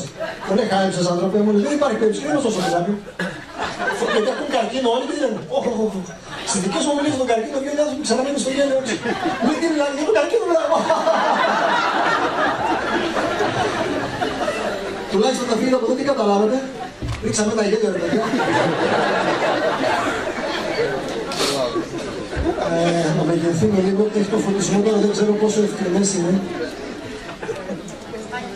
Δεν ξέρω τι έχει καταλάβει, είμαστε μια χαρούμενη ατμόσφαιρα. Εδώ είναι τομογραφία 2 εγκεφάλων από τρίχωνα παιδιά. Προσέξτε τώρα. Ζούνε, γιατί μιλάμε για γενετική, ωραία, το DNA. Η επιγενετική, το λέει η λέξη επί της γενετικής, είναι σχετικά σύγχρονη επιστήμη, η οποία στην ουσία ακυρώνει κατά μεγάλο βαθμό ή αναδιαρθρώνει τη γενετική. Γιατί η γενετική λέει αν είναι στο DNA σου μια φορά, το πεπρωμένο φυγί Αδύνατο, τελείωσε. Γι' αυτό και να γίνουν διάγνωση καρκίνο, ας πούμε, ρωτάνε η μητέρα σας, κάποιος συγγενής σας, στις γυναίκες, αν είχε καρκίνο του μαστού ή κάποιος άλλος. Και σωστά ρωτάνε οι γιατροί με ένα σημείο. Αλλά η επιγενετική έρχεται και λέει, ακόμα, γιατί όταν κάναν το πρόγραμμα ανθρώπινου γονιδιώματος πιστεύαν ένα γονίδιο είναι υπεύθυνο για μια αρρώστια. Σήμερα ξέρετε ότι γνωρίζουμε ότι ένα γονίδιο μπορεί να είναι υπεύθυνο για πολλές αρρώστιες. Οπότε θέλω να κάνουν τη δεκαετία του 90 λεγόμενη The Magic Golden Bullet, τη χρυσή μαγική σφαίρα. Να βρουν ένα φάρμακο για μια ασθένεια, να πυροβολήσουν και να τελειώσουν την ασθένεια. Τώρα όμως ξέρουν ότι ένα γονίδιο μπορεί να φέρει πολλαπλές ασθένειες. Οπότε έρχεται η επιστήμη της γενετικής και τι διδάσκει. Αυτό είναι η επιστήμη, δεν είναι τσαρλατανισμός τώρα. Ότι ακόμα και αν τα γονίδια σας που κληρονομήσατε από τον πατέρα ή τη μητέρα έχουν μια μετάλλαξη και η μετάλλαξη υφίσταται τα γενετικά, την παρατηρούμε με τεστ DNA, αν το περιβάλλον γύρω από το γονίδιο αλλάξει, το γονίδιο δεν θα εκφραστεί και δεν θα εκφράσει ποτέ την ασθένεια. Και αυτό είναι wow, γιατί αυτό λέει κάτι που δίνει σε εσάς τη σκητάλη. Ότι είναι ευθύνη πιανού τώρα για την υγεία του. Δική σας. Μπράβο. Είναι δική σας ευθύνη. Και ο δικός μας ο ρόλος είναι να τον Προμηθέα, ξέρετε γιατί οι αθάνατοι τον βάλαν στον Κάφκασο. Γιατί έδωσε τι? Φωτιά. Τι συμβολίζει η φωτιά? Τη γνώση, τη σοφία. Ναι, αλλά οι αθάνατοι τότε δεν τα ξέραν καλά. Γιατί ερχόταν το όρνιο και τι το έτρεκε κάθε μέρα εδώ. Και τι έκανε σε 20 στο σηκώτη. Αυτό λέγεται ανάπλαση ολόκληρων οργάνων. Και σήμερα γνωρίζουμε, έχουμε ειδικότητα στην ιατρική που λέγεται Regenerative Medicine, αναπλαστική ιατρική. Και σήμερα είναι το μέλλον της ιατρικής. Γνωρίζουμε ότι υπό συνθήκες μπορούν κύτταρα, ιστοί στο σώμα σας, μέχρι και όργανα να αναπλαστούν πλήρως όταν οι συνιστώσεις είναι εκεί. Οπότε είναι μεγαλείο για μένα να δείχνω στους άνθρωπους και προσέξτε τι θα πω. Δεν μπορώ να σας πω και δεν λέω που δεν είναι λόγο ότι εγώ μπορώ να σας δώσω ή να θεραπεύσω. Όχι, γι' αυτό έχω αποποιηθεί τη λέξη και γιατρός και θεραπευτής. Τη θεωρώ ιερή λέξη. Εγώ μπορώ να δείξω τον δρόμο πώς γίνεται, το know-how και το know-why. Το αν θα γίνει σε εσάς θα εξαρτηθεί από το πώς και το γιατί θα κάνετε πράγματα. Έχουμε λοιπόν τους δύο εγκεφάλους εδώ. Βλέπετε, είναι από 2 τρίχρονα αγοράκια.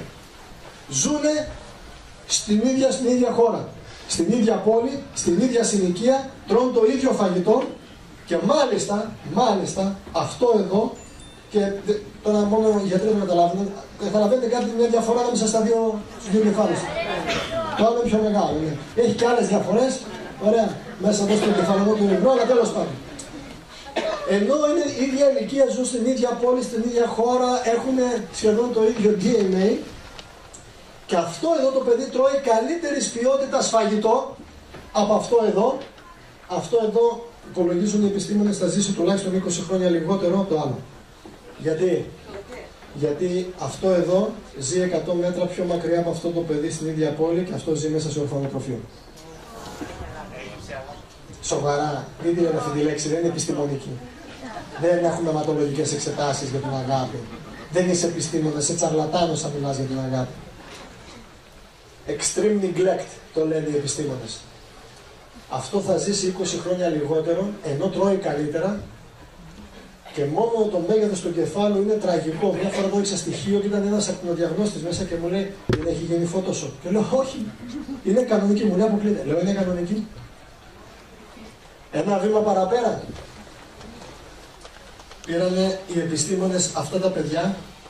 Να βρω μόνο το paper για να μην σας μπερδέψω.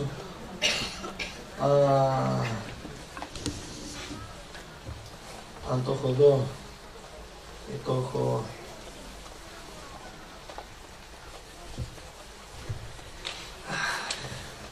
Έχω πολλά να πω. Ο χρόνος είναι ο μεγάλος μου εχθρός. Τι ώρα είναι? Δεν είσαι τελευταίο να σπασμό. Να το. Πήρανε λοιπόν και κάναμε μελέτη σε 100 παιδιά από τη Ρωμανία. Ξέρετε τι είναι η τελομεράζη, τα τελομερή, έχετε ακούσει αυτά? Τα χρωμοσώματά μας στις άκρες τους έχουν καπάκια.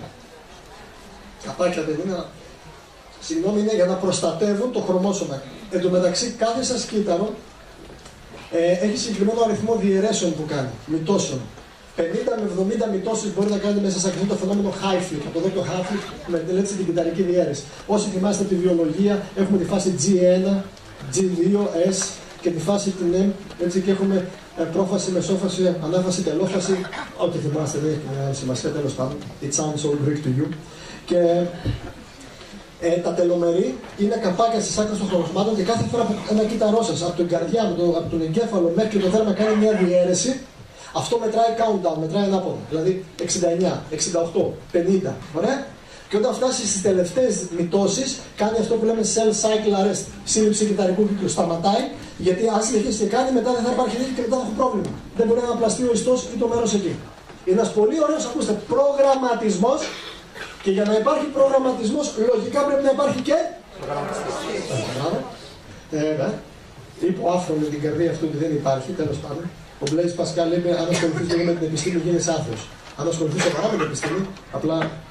Και ο Dr. Francis, ο διευθυντής από το Human Genome Project, όσοι ξέρετε αγγλικά, χτυπήστε στο Google, με το που τελείωσε το Human Genome Project έβγαλε ένα βιβλίο.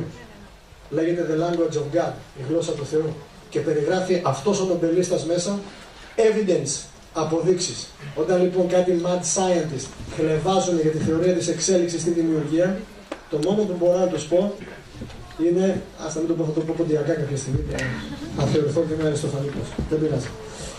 Παίρνουν λοιπόν τα παιδιά αυτά που τα μελετούν οι επιστήμονες και τι βλέπουν. Τα παιδιά που είναι στα ορφανοτροφία, δέστε τι έχει. Neglect shortens kid telomeres. Ότι η παραμέληση του τεστ είναι η απουσία της αγάπης, μικραίνει τα τελομερή, του τέστην δεν παράγεται όπως πρέπει, τελομεράζει, είναι το ένζυμο, το γονίδιο της τελομεράζης, που όταν το γονίδιο αυτό ενεργοποιείται, παράγεται τελομεράζει. Με την ευκαιρία ο καρκίνος είναι αθάνατος, δεν ξέρω αν το γνωρίζετε. Ο καρκίνος έχει κυτταρική αθανασία γιατί έχει ενεργοποιημένα γονίδια τελομεράζης. Ο λόγος που ο καρκινοπαθής πεθαίνει όταν έχει τον καρκίνο είναι γιατί ο καρκίνος παρασιτικά ρουφάει και δεν μπορεί να κάνει τίποτα άλλο. Η αιώνια ζωή λοιπόν που κάποιοι αμφισβητούν δεν είναι τίποτα άλλο παρά ο σχεδιαστής να ενεργοποιήσει γονίδια τελομεράζης και γονίδια σιρτουίνης 1 και 2 και ζεις για πάντα. Είναι μα τόσο εύκολο. Δεν μπορώ να καταλάβω γιατί δεν πιστεύω να. Είχα δύο ιερείς στο τελευταίο πρόγραμμα, ο ένας από το Άγιο Όρος, το έλεγα με κοιτούσε έτσι. Λέει ρε γιατρέ, δεν έρχεσαι κατά το Άγιο Όρος. Αν τα λέγανε στα παιδιά μας αυτά μες στα σχολεία, θα βγαίνουν τα παιδιά καλύτερα. Και όχι όπως γίνονται. Ξέρετε, το μεγαλύτερο ποσοστό παιδιών που μπαίνουν στα πανεπιστήμια και ενώ πιστεύουν στον Θεό, όταν τελειώνουν το πανεπιστήμιο, έχουν χάσει την πίστη τους. Για δύο λόγους. Γιατί μπαίνει ο θεολόγος και λέει: ήρθαμε από τον Αδάμ και την Εύα. Έχεις αποδείξεις? Όχι. Βγαίνει ο βιολόγος. Ήρθαμε από την Αμοιβάδα. Έχεις αποδείξεις? Έχω. Ποιο θα πιστέψει το παιδί? Το βιολόγο. Μετά βλέπει τον θεολόγο ή τον υπεύθυνο του θρησκευτικού συστήματος να κάνει νηστείες. Από την νηστεία λέει παγκαλοποίηση γραβάτας. Είναι πολιτική, η δική μας είναι μόνη που καταργούν το νόμο της βαρύτητας στη γραβάτα. Η γραβάτα στέκεται έτσι. Λέει ο άλλος μαζί τα φάγαμε. Γιατί ρε φίλε, δεν τα φάγαμε μαζί, δεν κατάλαβα. Άλλο 82, άλλο 450. Μαθουσάλα φάκτο. Και πήραν τα παιδιά λοιπόν αυτά, τα μελετήσαν και εδώ κάτω βλέπετε αυτό που φωσφορίζουν τα τελομερή στα χρωμοσώματα. Ότι τα παιδιά αυτά μέχρι ηλικία 5 ετών έχουν τέτοια μικρά τελομερή, τέτοια κατεστραμμένα τελομερή εξαιτίας της απόρριψης της μοναξιάς και των συνθηκών του ορφανοτροφείου, που αυτά τα παιδιά και λιγότερο θα ζήσουν ποσοτικά και πολύ άσχημα ποιοτικά. Γιατί δεν έχει σημασία μόνο πόσο θα ζήσεις, έχει σημασία και αυτό που θα ζήσεις, τι ποιότητα και μορφή έχει. Ωραία. Οπότε, ακόμα και αν δίνουμε καλή τροφή στους ανθρώπους, μιλάω για τη φυτοφαγική τροφή, ακόμα και αν γυμνάζεται κάποιος, ακόμα και αν πίνει νερό που είναι βασικές νομοτέλειες και αν εκδίδει στο ηλιακό φως τη βιταμίνη D, για τα αυτοάνωσα πλέον η βιταμίνη D παίζει μεγάλο ρόλο στη λύθωση των αυτοάνωσων νοσημάτων. Ακόμα και αν κάνω όλα αυτά και αναπαύομαι, αν αυτό που κάνω δεν έχει αληθινό νόημα και πραγματική σημασία, αν δεν με διέπει ένας άλλος σκοπός, αυτό που ο Ιρβινγκ Γιάλομ είχε πει, κάτι ανώτερο και μεγαλύτερο από τις καθημερινές αναγκαιότητες ή επιθυμίες της σαρκός μου ή οτιδήποτε άλλη επιθυμία, και υπάρχουν τρία είδη εγκεφάλων σε αυτή τη γη: αυτοί που ζουν για να ικανοποιούν τις επιθυμίες τους, αυτοί που ζουν για να ικανοποιούν και να ολοκληρώνουν τις ανάγκες τους και τις μέρημνες του βίου του, και αυτοί που έχουν οράματα και ιδανικά. Αν λοιπόν το όραμα και το ιδανικό σας γίνει μεγαλύτερη ανάγκη και το ισχυρότερο πάθος και επιθυμία σας, τότε μπορείτε να ζήσετε με υγεία και ευτυχία. Αλλιώς δεν υπάρχει ελπίδα. Και αυτό που είχε ανάγκη αυτή η κοινωνία σήμερα, και όταν βλέπω νέα παιδιά, έχουμε πάνω από 4.000 γιατρούς που είναι μόνο στη Γερμανία. Έχουμε το δεύτερο οστικό κύμα μετανάστευσης και τα καλύτερα και μεγαλύτερα και πιο όμορφα μυαλά μας φεύγουν στο εξωτερικό. Ωραία. Και ποιοι μένουν εδώ πέρα? Οι τραχανοπλαγιάδες, οι βραχοδήμαρχοι. Ποιος θα ξεκινήσει κάτι? Ποιος θα ξυπνήσει τον απλό τον κοσμάκι? Ο καθηγητής, ο κύριος Δανέζης, πιστεύω να είναι γνωστός σε πολλούς, είπε ότι η εποχή των μεγάλων καθηγηταράδων έχει τελειώσει. Πρέπει να βγούμε στους δρόμους και να διδάξουμε τα απλά τα παιδιά. Αλλά στα εξάρχεια, όταν πας, πριν πει στο παιδί για κβαντομηχανική, πρέπει να του μάθεις την αλφαβήτα. Εμείς θέλουμε να τους κάνουμε όλους πυρηνικούς επιστήμονες με διδακτορικά. Αλλά τα απλά τα βασικά δεν τα ξέρουν. Έχετε ακούσει ποτέ γιατρούς να μιλάνε μεταξύ τους? Τους καταλαβαίνετε τι λένε? Όπως τους καταλάβει. Όπως έχεις ακούσει κομμουνιστές να μιλάνε. Δεν καταλαβαίνεις τι λέει. Το λούπε προλεταριάτο και ο υπεριαλισμός, τους άκουσες τάξεις και από εδώ και από εκεί. Και δεν έχω τίποτα με τα συντρόφια. Αλλά πες το απλά. Να το καταλάβει ο κόσμος. Έχουμε πάνω από 200.000 νέους επιστήμονες που έχουν φύγει στο εξωτερικό. Από όλους τους κλάδους. Και είναι καταιγιστικό αυτό. Ό,τι καλό έχει η Ελλάδα φεύγει έξω. Γι' αυτό μιλάω για εθνοκτονία. Και όπως είπα και στη Θεσσαλονίκη, για μένα κάθε μου ανοιχτή ομιλία στον ελλαδικό χώρο, στην επικράτεια, είναι μια μορφή διαμαρτυρίας πλέον. Μια μορφή διαμαρτυρίας για κακό κείμενο. Και δεν κάνω λαϊκισμό, γιατί ένας πολίτης, συνταγματικά ευνοούμενος πολίτης, δεν μπορεί να κάνει λαϊκισμό. Λαϊκισμό κάνει ο πολιτικός. Και με πληγώνει και με πονάω, και όπως ο ποιητής είπε, όπου πάω η Ελλάδα με πληγώνει. Αλλά και ο άλλος έγραψε, Θεέ μου πόσο μπλε ξόδεψες για να κρυφτείς καλά από πίσω. Νομίζω ότι έχει έρθει καιρός να πάρουμε την ευθύνη στα χέρια μας για την υγεία μας, για τη ζωή μας, γιατί ακούστε καλοί μου άνθρωποι. Λαός, έθνος και άτομο το οποίο είναι άρρωστο και αμόρφωτο είναι πρόβατο για σφάξιμο. Και αυτή τη στιγμή είμαστε επί το μακελείο. Γιατί και άρρωστοι είμαστε, έχουμε χάσει την ταυτότητά μας στην υγεία και οι μη μαθείς είμαστε. Πιστεύω σήμερα με το διαδίκτυο έχουμε χειρότερο μεσαίωνα και σκοταδισμό παρά στις προηγούμενες εποχές. Γιατί το 99% μέσα στο διαδίκτυο είναι σαβούρα και κάποιος για να ξεχωρίσει το σωστό από το λάθος, το καλό από το κακό, την αλήθεια, το ψέμα θέλει καλά φίλτρα και τα φίλτρα πρέπει να είναι απόλυτες, οικουμενικές, αέανες αρχές που διέπουν όλη την ανθρωπότητα. Μια φορά στο κέντρο ερευνών που εργαζόμουν στη Γερμανία ήταν ένας καθηγητής πυρηνικής φυσικής, αστροφυσικός. Τώρα τα Pathfinder που στέλνουν στον Άρη, τώρα οι Αμερικανοί, τότε κάναν τα πειράματα στην πίεση με τους ανιχνευτές. Και ήταν εκεί πέρα και τρέχαν κάποια πειράματα. Και μου έλεγε ότι το μέλλον πλέον, γιατί ο πλανήτης καταστρέφεται, είναι να φύγουμε στο έξω. Γι' αυτό δεν κάνουν ό,τι κάνουν. Ξέρει κανείς για τη βιοσφαίρα 1 και 2, έχει ακούσει? Στην Αμερική. Ήταν ένα πείραμα που κάνανε, φτιάξαν μια μεγάλη γυάλινη μπάλα, βάλανε ξανά τη χλωρίδα και την πανίδα στην πρωτόγονη μορφή για να δείτε πώς να ξεκινήσει reset μια κοινωνία σε έναν άλλο πλανήτη. Και πήρανε 50-60 καλύτερους επιστήμονες από όλα τα παιδιά, δόκτορες μεγάλους, και τους βάλανε μέσα απομονωμένους από όλο τον κόσμο να ζήσουν εκεί. Στους 8 μήνες σταματήσαν το πείραμα. Μαντέψτε γιατί? Πλακωθήκαν μεταξύ τους. Κάναν κλίκες και μάλλον ναι, γιατί δεν είναι τα πιο απλά πράγματα. Μου λέει λοιπόν ο φυσικός και το βράδυ, ο οποίος φυσικός τον είχα δει, έκανε κάποια ρεμανμάτ με την postdoc τη φοιτήτρια που ήταν γεμμένος όντως, αλλά δεν πειράζει, έτσι καλώς μέχρι 7 άτομα με αίσθημα από αυτά και πάλι δεν υπαρχούσε. Ναι. Λέγονται εξωσυζυγικές τριγωνοποιήσεις. Ναι. Και μου λέει η λύση είναι εκεί και το ρωτάω, κύριε καθηγητά, μια ερώτηση, ναι. Αγαπάτε τη γυναίκα σας? Oh, I think no, after 35 years of marriage, that's what we're not going to do. Okay. Σαλαλά. Λέω και εσείς είστε πιστός της γυναικός σας. Όλα τσο αυτάδελφο μεσμήνη σκάρα. Όδε την φούλομαι και ξέρετε αυτό που... Να ξέρει, μπορείς να πιάσεις τον ψεύτη ακόμα και την κίνηση των ματιών. Κάνουμε στην Ευρωεπιστήμια σε έρευνα, ακόμα και όταν κάνει σκέψη κάποιος γιατί θέλει να θυμηθεί ένα γεγονός, αν το γεγονός είναι ψεύτικο, τα μάτια πάνε αριστερά. Δεν έχει καμιά σχέση με την κυβέρνηση. Τώρα, αν ακούσει ο Μητσοτάκης, θα με πάρει για προεκλογική. Αν πάει προς τα δεξιά, λέει την αλήθεια. Να ακούσει ο Μητσοτάκης, με έχει πάρει παιδιά και με έχει κάνει εκεί πέρα. Εν τω μεταξύ, το έχουν πει και αυτό. Έχω ένα συγγενή που λέγεται Γιώργος Μουρούτης, ήταν στο πολιτικό γραφείο διευθυντής του κυρίου Σαμαρά και γράφανε στο διαδίκτυο τότε αυτό το λαμόγιο Μουρούτης. Ο Σαμαράς που κάνει υπουργό υγείας. Και θα μας απαγορέψει τα εμβόλια. Και τι θα κάνουμε χωρίς εμβόλια? Τι θα κάνουμε χωρίς βαρβάρους? Εντάξει, λένε στη Δύση, δεν έχουν φάρμακα για καρκινοπαθείς. Και λέω μέσα μου, δόξα τω Θεώ.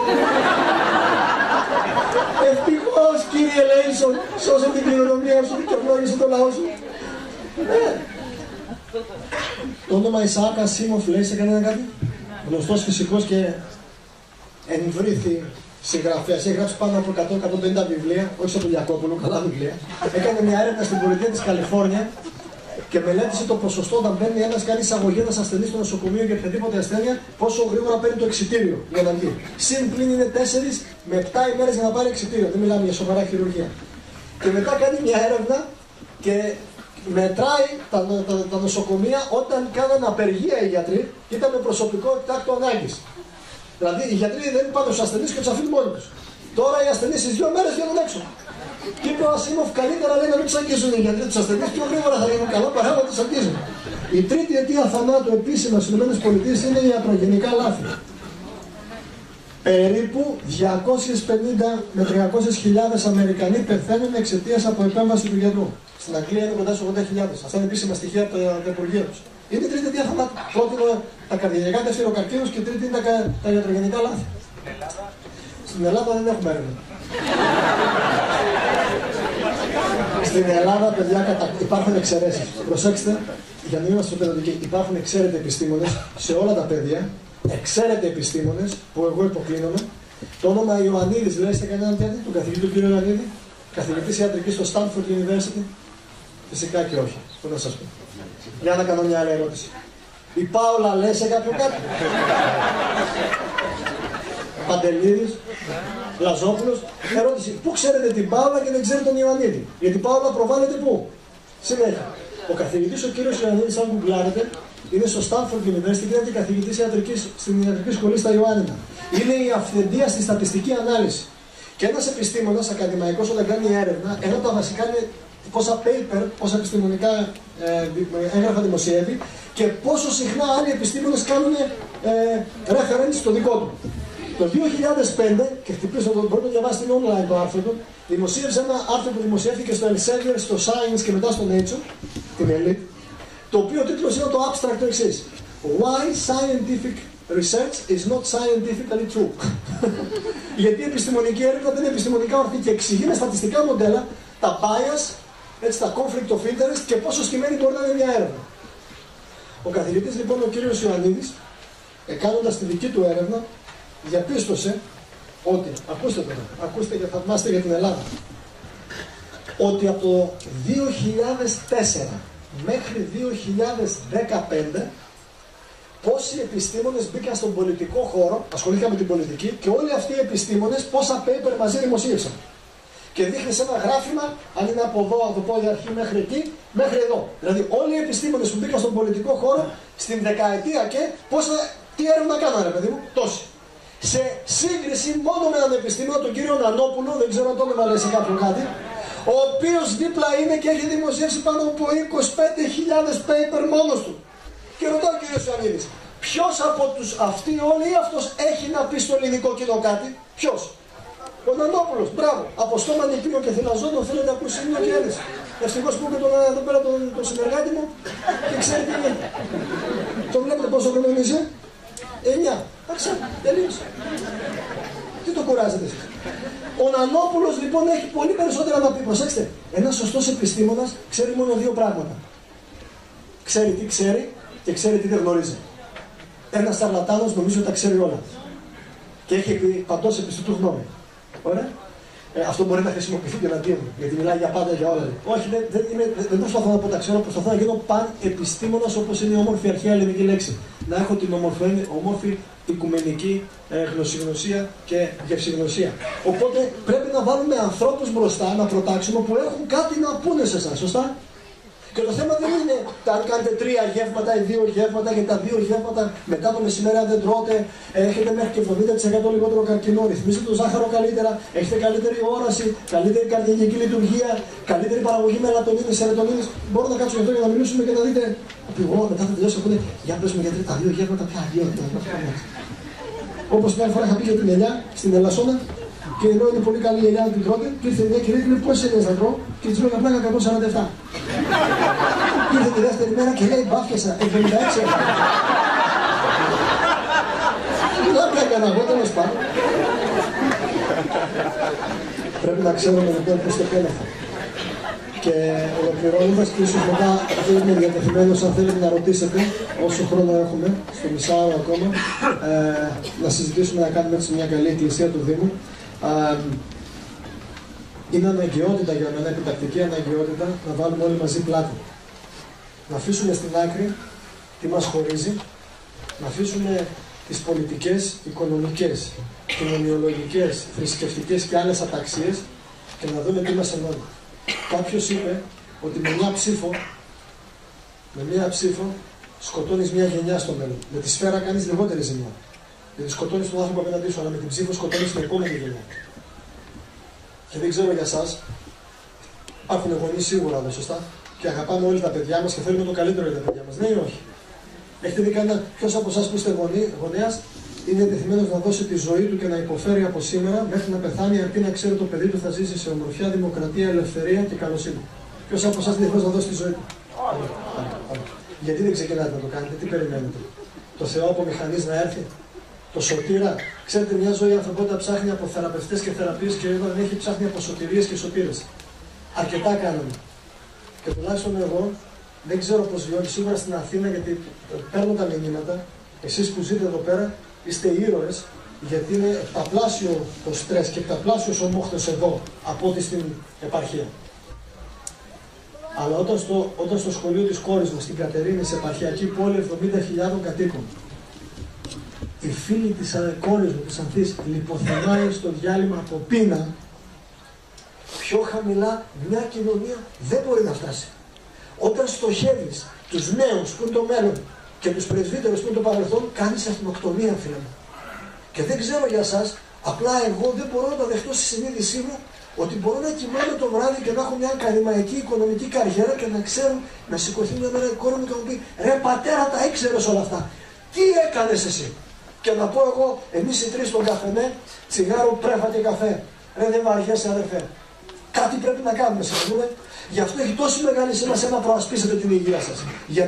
Γιατί αν το σώμα σας και ο νους σας είναι υγιής, εγώ δεν θέλω να πιστέψετε τίποτα από ό,τι σας είπα τώρα. Ακυρώστε με. Τουλάχιστον από εδώ θα φύγετε, να φύγετε σκεπτόμενοι και να πείτε με καλή προαίρεση, μήπως, όχι αμφιβολία, αμφισβήτηση. Μήπως έχει λίγο δίκιο, ας το ψάξω.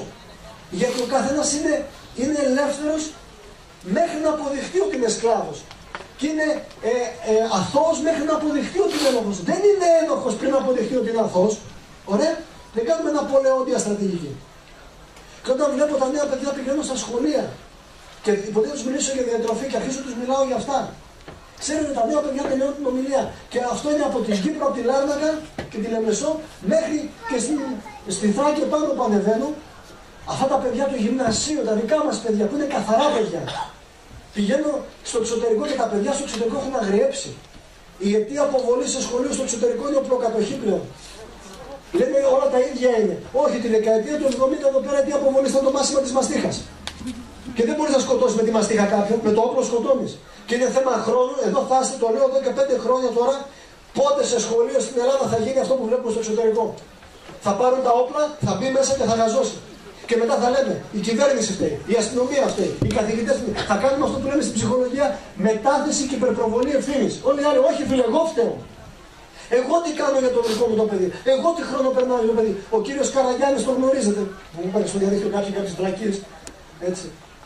Το γνωστό τον παιδοψυχίατρο εδώ στην πόλη με τη σύζυγό του. Το γράφει πολύ όμορφα και το λέει και το γιατί πανίζει. Την τηλεόραση να την κλείσω και το διαδικτύο στην κόρη μου. Χρόνο περνάω εγώ με το παιδί μου. Όχι χρόνο το αγοράσω iPhone και να πάω να το ταΐσω και να του πάρω ρούχα και να μεγαλώσω τον εγωισμό του. Χρόνο λειτουργικό να ακούσω το παιδί μου. Να ακούσω τον πόνο που έχει. Τις ανησυχίες του, τις βλακές του. Ακόμα και να μου τα χώσει. Αλλά εμείς θέλουμε τα παιδιά μας να μας σέβονται και όχι να μας αγαπάνε. Το σεβασμό τον επιβάλλεις, αλλά την αγάπη την κερδίζεις. Και επειδή όλοι θέλουμε να μας σεβόμαστε. Αλλά όχι να αγαπάμε και να αγαπιόμαστε. Ο Έρμος ο Μπουσκάλια τώρα για πριν από χρόνια να ζεις, να μαθαίνεις και να αγαπάς. Αλλά τα ξεχνάμε τόσο εύκολα. Και δεν θέλω εγώ τουλάχιστον πριν πάω να κοιμηθώ να έχω πάνω στη συνείδησή μου ότι δεν είπα την αλήθεια με πάθος αλλά χωρίς φόβο. Και ο Γκάντι είχε πει πολύ όμορφα. Καλύτερα να ζήσεις μια μέρα όρθιο σαν λιοντάρι παρά σαν σκύλος με την ουρά στα σκέλια. Και εμένα, ξέρετε, έχω μια σπάνια αυτοάνωση ασθένεια. Λέγεται δισκαμψία αυχένα προσφαινωτιαίας περιοχής. Και εδώ τα δικά μου τα γόνατα δεν λυγίζουν, ούτε εδώ το αυχένας μου σε κανέναν. Λυγίζουν μόνο όταν προσεύχομαι και μόνο όταν είμαι μόνος μου. Σε κανέναν άνθρωπο. Σε κανέναν άνθρωπο. Ας είναι και οι ιεράρχες που έχουν έρθει, ας είναι και πολιτικοί, ας είναι και οικονομικοί μεγιστάνες. Γιατί όλοι είμαστε ίσως προς ίσο. Έχω μάθει τους ανθρώπους λιγάω στα μάτια. Είχα κάνει μια ομιλία στο πρόγραμμα, ήταν κάποιος εδώ στο πρόγραμμα του Αυγούστου, που ήταν την κυρία Θανασία. Στο πρόγραμμα του Αυγούστου. Και εσείς ήταν και η κυρία Θανασία, από την Αποστόλη που είχε έρθει. Σε εσάς ήταν. Εσείς ήταν τον Αύγουστο. Όχι, το Σεπτέμβριο ήταν κυρία. Στο πρόγραμμα του Σεπτεμβρίου κάστηκε την κυρία Θανασία, αυτό τέλος πάντων. Είχε έρθει μια κυρία από τη Βοστόνη, η οποία ήταν ορφανό κορίτσι, μεγάλωσε, γυναίκα 72 χρονών, μεγάλωσε, ξέρετε, τους πήγα στην Αμερική με τις συνθήκες και τι κάνει. Έχασε τα δυο της αδέρφια, αλλά με την πρώτη μέρα που την είδα, έβγαζε μια γλυκύτητα αυτή η γυναίκα. Μια ηρεμία μέσα στην απλότητά της. Και μου λέει ταξίδεψα τη Βοστόνη, γιατί έχω από μικρή πρόβλημα, δεν ακούω καλά εδώ πέρα, από μια μέση οτίτιδα που είχε πάθει και την άφησαν γιατί έτσι καταστράφηκε το ακουστικό νεύρο και από εδώ δεν ακούει. Και όταν καθίσαμε να μιλήσουμε μόνοι, μου λέει θα σου πω κάτι κύριε Μουρούκη, γιατί ταξίδεψα για να έρθω εδώ σε σένα, πάνω στον Όλυμπο. Πριν από χρόνια είχα κάνει ένα άλλο τέτοιο ταξίδι και είχα πάει στην Καλκούτα και είχα μείνει με τη μητέρα Τερέζα 4 μήνες στο σανατόριο που είχε κάνει τα πολλά αυτή η γυναίκα, με λεπρούς και με ανθρώπους που πεθαίνανε. Μάλιστα με τη μητέρα Τερέζα, ξέρετε την ιστορία, έκανε το σανατόριο αυτούς για τους τιμοθάνατους. Οι Ινδουιστές έκαναν την Λιτζάρο, γιατί το έκανε στο πιο ιερό μέρος δίπλα στο Γάγκη. Κατηγορούσαν τη μητέρα Τερέζα ότι λέει τους δίνεις, τους ταΐζεις, αλλά πρέπει να τους μάθεις να τρώνε, δηλαδή μην του δίνεις ψάρι, μάθει να ψαρεύει. Και τους απάντησε η μητέρα Τερέζα με αυτοί που δεν έχουν τη δύναμη να κρατήσουν το καλάμι για να ψαρέψουν. Πρέπει να έχεις τη δύναμη να κρατήσεις το καλάμι για να μάθεις να ψαρεύεις. Και τότε την κατηγόρησαν ακόμα και οι Ρωμαιοκαθολικοί, οι δικοί της. Γιατί αν ήταν ο Ινδουιστής που ήθελε να πεθάνει λίγο πριν πεθάνει με αξιοπρέπεια σε ένα σπίτι και όχι σε το σκυλί, και η τελευταία του επιθυμία ήταν να πληθεί στο Γάγκη, πήγαινε και τον έπλαινε στο Γάγκη. Αν ήταν μουσουλμάνος, του διάβαζε από το Κοράνι. Αν ήταν χριστιανός, του διάβαζε από την Αγία Γραφή. Και της λέγανε οι Ρωμαιοκαθολικοί, δεν είσαι χριστιανοί σωστοί. Τους κάνει οι Ινδουιστές, λέει να πεθάνει ο άνθρωπος που κλείσει τα μάτια του, να πεθάνει με αυτό που πιστεύει. Και ήταν με τη μητέρα Τερέζα 4 μήνες. Στις 2 ώρες που μιλούσα με αυτή τη γυναίκα ένιωσα όχι μαθητούδη, ένιωσα από 1,86 που είναι που κατέβηκα στο 1,50. Είδα ήρωα και γίγαντα. Για μένα, το είπα και σε ομιλία μου να είμαι στοιχείο. Το φετινό βραβείο Νομπέλ Ειρήνης έπρεπε να ήταν στους Έλληνες και στις Ελληνίδες, ειδικά στα νησιά, που όλο το καλοκαίρι μαζεύαν πτώματα από μετανάστες ή πρόσφυγες. Αλλά δεν δόθηκε σε αυτούς. Δεν δόθηκε. Στην Κατερίνη ο φίλος μου Νίκος, είναι ψαράς στη Σάμου, μου λέει, έχω καταχρεωθεί, γιατί τρέχει ο έμφυα, τρέχει τέτοια, γιατί δεν μπόρεσα να ψαρέψω ούτε ένα ψάρι φέτος, γιατί ήμουν στη διασωστική ομάδα και έβγαζα πτώματα. Και η ανταμοιβή του ελληνικού κράτους, ξέρετε ποια ήτανε? Να του δώσει πάνω χαράτσι κι άλλο. Σε φορολογία από το πρώτο ευρώ. Είχα στο πρόγραμμα του Οκτωβρίου, αν θυμάμαι καλά, γιατί είναι τόσοι πολλοί άνθρωποι, είναι χιλιάδες που περνάνε. Ένα παλικάρι, ο οποίος ήταν ναυαγός στο Σάμινα. Θυμάστε την ιστορία. Και μάλιστα όταν το καράβι τραβήχθηκε και κάποιο είχε πιαστεί το πόδι του σε μια λεύω και τον πήγαινε κάτω και θα τον έπνιγε. Και σκέφτηκε μια στιγμή να κόψει, είχε ένα μικρό μαχαίρι να κόψει το πόδι του να βγει στην επιφάνεια. Τελικά μπόρεσε να ελευθερώθηκε. Και με το που βγήκε πάνω 10 και 20 βυθίστηκε και μέχρι τις 4 παρά 20 ήταν στη θάλασσα. Έχετε ποτέ ναυαγήσει? Φίλος μου ο Νίκος είναι ψαράς 2 φορές στο Αιγαίο ναυάγησε. Ξέρετε τι μου είπε? Την ημέρα που ναυάγησα και έμεινα 3 ώρες μέσα στο Αιγαίο, τα είδα όλα διαφορετικά και προτεραιότητες στη ζωή μου. Επαναξιολόγηση και επαναπροσδιορισμός προτεραιοτήτων. Ποιο είναι το main thing, ποιο είναι το πιο σημαντικό πράγμα στη ζωή. Και με το που βγαίνει στην επιφάνεια αυτό το παλικάρι, ακούει μια κραυγή, ένα μωρό που κλαίει. Και όπως κολύμπαει σκοτάδι και κύματα, βλέπει μια νεκρή μάνα που ακόμα επέπλε και πάνω ένα μωράκι 3 χρονών. Και για 5,5 ώρες αυτός ο άνθρωπος με το μωρό σηκωμένο το χέρι έτσι, κολύμπαγε με το χέρι για να κρατήσει το παιδί όρθιο. Όχι ο Φέλπς που λατρεύεται με τα Ολυμπιακά μετάλλια, τρίχες κατσαρές ήταν. 5,5 ώρες έτσι. Και όταν το συλλέξανε και κατέβησε μάρτυρας, γιατί ενάντια στον πλειοκτήτη που είχε και τον βύθισε το καράβι, τον έρχονται στον Παλάουρο τώρα και τον πηγαίνουν δικαστικά αυτόν τον άνθρωπο. Αντί να τον κάνουν εθνικό, είναι και ο πρόεδρος να του βάλει το παράσημο εδώ, η Ελλάδα τρώει τα παιδιά της. Αλλά παρόλα αυτά οφείλουμε να μείνουμε σε αυτόν τον τόπο, συμφωνούμε? Είναι άγιος και ιερός αυτός ο τόπος. Και η κυρία Αναστασία ήταν εδώ, στο δικό μου ύψος. Μου έλεγε για τη μητέρα Τερέζα ότι για να την κοιτάξω στα μάτια έσκυνα για να την δει. Θυμάστε πώς ήτανε? Μια καμπουριασμένη κυρία. Η μικρή γυναίκα που αγαπούσε τον Χριστό. Έτσι την ξέρανε. Όταν πήρε το βραβείο Νομπέλ, μετά της δίνανε επίτιμους διδακτορικούς τίτλους. Την προσφωνούσαν διδάκτορ και την καλούσαν. Ξέρετε τι έλεγε? Δεν μπορώ να καταλάβω γιατί σπουδάζουν οι άνθρωποι. Δεν τα κάνει τα πτυχία. Εγώ τα χρησιμοποιώ για τον Χριστό. Και έδωσε, ακούστε μου, το είπε η κυρία Αναστασία, τη σωστότερη έννοια του προσελητισμού. Και αν είναι αυτή η έννοια του προσελητισμού, αυτό θέλω να κάνω και εγώ μαζί σας. Αν και προσελητισμό σε ενήλικες και σε δημόσιο χώρο νομικά δεν υφίσταται. Προσιλητισμός επί μητέρα Τερέζα είναι να κερδίσεις τελείως την καρδιά και την ψυχή ενός ανθρώπου με την απόλυτη αγάπη. Αν αυτό είναι προσιλητισμός, τέτοιο προσιλητισμό θέλω να κάνω στους Έλληνες και στις Ελληνίδες εδώ. Να κερδιθεί με αγάπη. Τίποτα λιγότερο και περισσότερο. Και ήταν στο σανατόριο με τους νεκρούς του επίσημα στοιχεία. Επίσημα, τα ανεπίσημα είναι τριπλάσια αριθμοί. Μέχρι το 1989 πέθανε την ίδια μέρα που σκοτώθηκε η Lady Diana. Αλλά όλοι τη Lady Diana κοιτάγανε. Που ήταν όμορφη γυναίκα και στην ψυχή και τη φάγανε. Τι κάνανε την κοπέλα αυτή. Αλλά τη μητέρα Τερέζα την ίδια μέρα ακριβώς πέθανε. Και είχε επίσημα στοιχεία πάνω από 4,5 εκατομμύρια λεπροί σωθήκαν στην Ινδία μόνο από την διακονία της γυναίκας. Τάιζε κάθε εβδομάδα πάνω από 200.000 ανθρώπους και είχε πάρει στην εποπτεία της ορφανά περίπου στα 7.500 ορφανά παιδιά. Ποια είναι μάνα? Ξέρετε, την κλείνω ακόμα και τώρα. Γιατί μάνα και πατέρας δεν είναι αυτός που γεννάει. Είναι αυτός που φέρνει στην κοινωνία και παραδίδει έναν άνθρωπο έτσι όπως πρέπει να τον παραδώσει. Αυτός είναι ο δάσκαλος και αυτός είναι ο γονέας. Και ήταν μια ρωμαιοκαθολική καλόγρια μαζί με την κυρία Αναστασία και καθαρίζαν λεπρούς. Έχετε δει ποτέ λεπρό σε τελικό στάδιο? Έχετε δει άνθρωπο που έχετε επιπλοκές από διαβήτη και έχει γράγρανα και σαπίζει, σαπισμένο κορμί? Έχετε δει ποτέ σάπιο? Ξέρετε πως βρωμάει?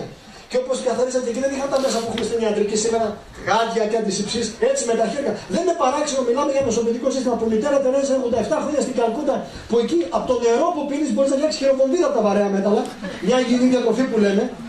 Δεν αρρώστησε ποτέ. Εγώ, σαν γιατρός, αν υπάρχουν γιατροί δεν το ξέρουν, για να πιάσεις έναν λεπρό, έναν θυματικό, πρέπει να ντυθείς σαν προφυλακτικό. Γιατί είναι λιμώδης ασθένεια. Έχει βακίλους, έχει μικροοργανισμούς, έχει σπόρους, έχει οτιδήποτε. Αυτή η γυναίκα έπιανε τους λεπρούς, έπιανε έτσι και δεν αρρώστηκε ποτέ. Γιατί? Για το νοσοποιητικό της σύστημα δεν ήταν δυνατό, είχε σοφία. Τη ρώτησε ο Λάρι Κίνγκ στο Larry King Live, στο CNN, όταν πήρε το βραβείο Νομπέλ. Τη ρώτησε, μιλάτε για τον Χριστό. Πέστε μας πώς τον βιώνετε τον Χριστό. Και ακούστε τι είπε αυτή η γυναίκα με τα σπαστά αγγλικά της. Κάθε πρωί σηκώνομαι και περνάω a thoughtful hour, μια ώρα περισυλλογής διαβάζοντας το καταματιόν Ευαγγέλιο από την κήπο της Γεστημανής τις τελευταίες ώρες μέχρι το Σταυρό του Χριστού στο Γολγοθά. Και αφού διαβάζω αυτό και προσεύχομαι, βγαίνω έξω. Κάθε πληγωμένο και άρρωστο σώμα που αγγίζω είναι το σώμα του Θεού μου. Έτσι βιώνω εγώ τον Θεό. Και εκείνη η ρωμαιοκαθολική καλόγρια είχα ένα λεπρό που πέθανε και ήταν σε σύψη και η γυναίκα πήγε να τον καθαρίσει στην πληγή και έκανε το αίσθημα της αποστροφής. Γιατί μύριζε, ήταν άσχημα. Ήταν μια νεαρή καλόγρια που είχε στο τάγμα της μητέρας Τερέζας. Και ήταν με την κυρία Αναστασία δίπλα. Και το βλέπει η μητέρα Τερέζα. Και ξέρετε τι κάνει? Πάει, της αρπάζει το πανί με το αίμα όπως ήταν και της λέει, αυτό είναι το σώμα του Θεού. Ή θα το κάνεις με ευσάβεια και βλάβεια, σηκωθεί από εδώ πέρα. Η κυρία Αναστασία αρρωσταίνει, ο πατέρας της και πεθαίνει. Και είναι η μητέρα της εδώ, τιμοθάνατη, 2 μήνες μετά έχει χάσει την πίστη, είναι εδώ σε νοσοκομείο στο Αττικό. Παίρνει τη μητέρα Τερέζα, μιλάμε δεκαετία του 90 στην Καλκούτα. Δεν είναι στην Καλκούτα, είναι στη Ρώμη και δίνει ομιλία. Την παίρνει στην αίθουσα διάλεξη καλή ώρα. Αυτή η γυναίκα, ξέρετε, ταξίδευε από την Ίντερα Γκάντι, της είχε δώσει το τέτοιο και ταξίδευε δωρεάν. Και πήγαινε όπου φύσαγε ο άνεμος, Βασίλη μου, όσα παίρνει ο άνεμος. Και σταματάει τη διάλεξη και λένε, είμαι η Αναστασία. Τη θυμόταν, ήταν η μόνη Ελληνίδα που είχε. Και λέει, πέθανε ο πατέρας μου και τώρα η μάνα μου είναι τιμοθάνατη, έχω χάσει την πίστη μου, δεν υπάρχει Θεός, το ξέρεις? Της λέει, πέθανε ο Θεός σου. God is tot, που είπε ο Νίτσε. Λέει η μητέρα Τερέζα, που είσαι? Λέει, στην Αθήνα. Έρχομαι. Σταματάει τη διάλεξη. Παίρνει το αεροπλάνο και έρχεται στην Αθήνα και πέρασε 5 ώρες εδώ στο Αττικό να κλείσει τα μάτια της μάνας της. Πεθαίνει, η μητέρα της καταλήγει, πηγαίνει και είναι στο Detroit και δουλεύει εκεί. Χάνει τον αδερφό της και τώρα έχει πιάσει πάτο. Έχετε πιάσει ποτέ πάτο στη ζωή σας? Εγώ έχω πιάσει.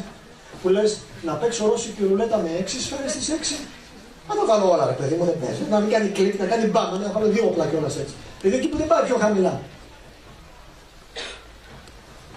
Σε ποιο πρόγραμμα ήσασταν? Ιούλιο. Θα τον περάσει νομίζω το Σεπτεμβρίου που ήταν η κυρία. Ιούλιο.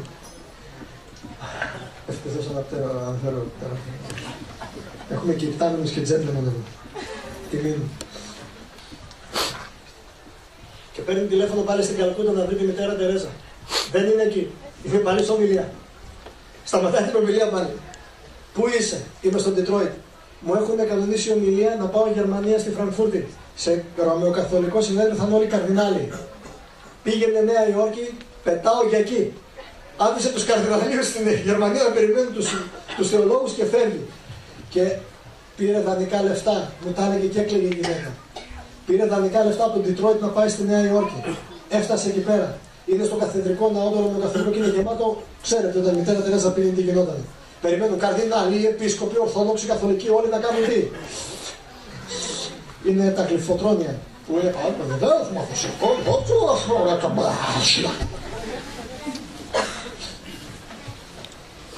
ψάχνω να βρω τη μητέρα Τερέζα. Είναι κάπου κρυμμένη ανάμεσα σε 5-6 καρδιναλίους.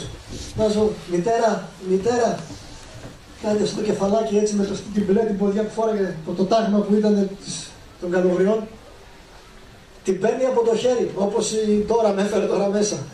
Την πάει σε ένα θάλαμο, είναι γεμάτο με θεολόγους. Ξέρετε, οι θεολόγοι πολλές φορές συζητάνε τόσο θεολογικά που δεν καταλαβαίνουν ο κόσμος τι υποφέρει. Όταν υπήρχε η βουβονική πληγή και η πανούκλα στην Ευρώπη, η Αγγλικανική Εκκλησία έκανε θεολογικά συνέδρια από πού εκπορεύεται το Άγιο Πνεύμα. Το 1/3 της Ευρώπης πέθανε από την πείνα και από την πανόλη και αυτοί ψάχνουν το Άγιο Πνεύμα είναι του Πατρός ή και του Υιού. Ας κάνουμε ένα break τώρα και να φάμε. Άκουσα και αυτό μόνο το σεβασμό. Η Εκκλησία δεν έχει περιουσία. Ρε παιδιά. Μαυρογιαλούρος ρε παιδιά. Πες το, αλλά όταν κάνεις τη σπαγκέτι, αλτέντε, βάζεις και σάλτσα. Μην βάζεις μόνο τη σάλτσα. Βάλε και το μακαρόνι μέσα. Μην το λες το ψέμα, δεν είναι. Μην γίνεται. Εγώ έχω τη λύση για την κρίση. Και η κρίση είναι το λαθρομετανάστε και τους πρόσφυγες. Να σας το πω πολύ εύκολα. Πολύ εύκολα, παιδιά, τσάπ. Δίνει την περιουσία της η Εκκλησία στο κράτος, όχι. Στους φτωχούς, όχι από πλέον, στους φτωχούς.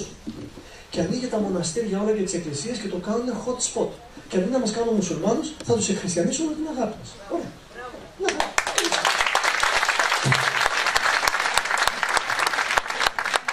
Την παίρνει λοιπόν, πάνε στο άλλο δωμάτιο γεμάτο με θεολόγους. Κατεβαίνουν στο υπόγειο και εκεί θεολόγοι.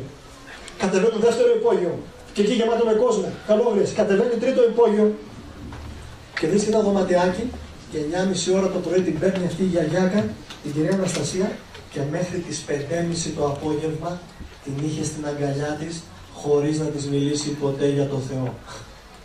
Εκεί είπε η κυρία Αναστασία, βρήκα το Θεό.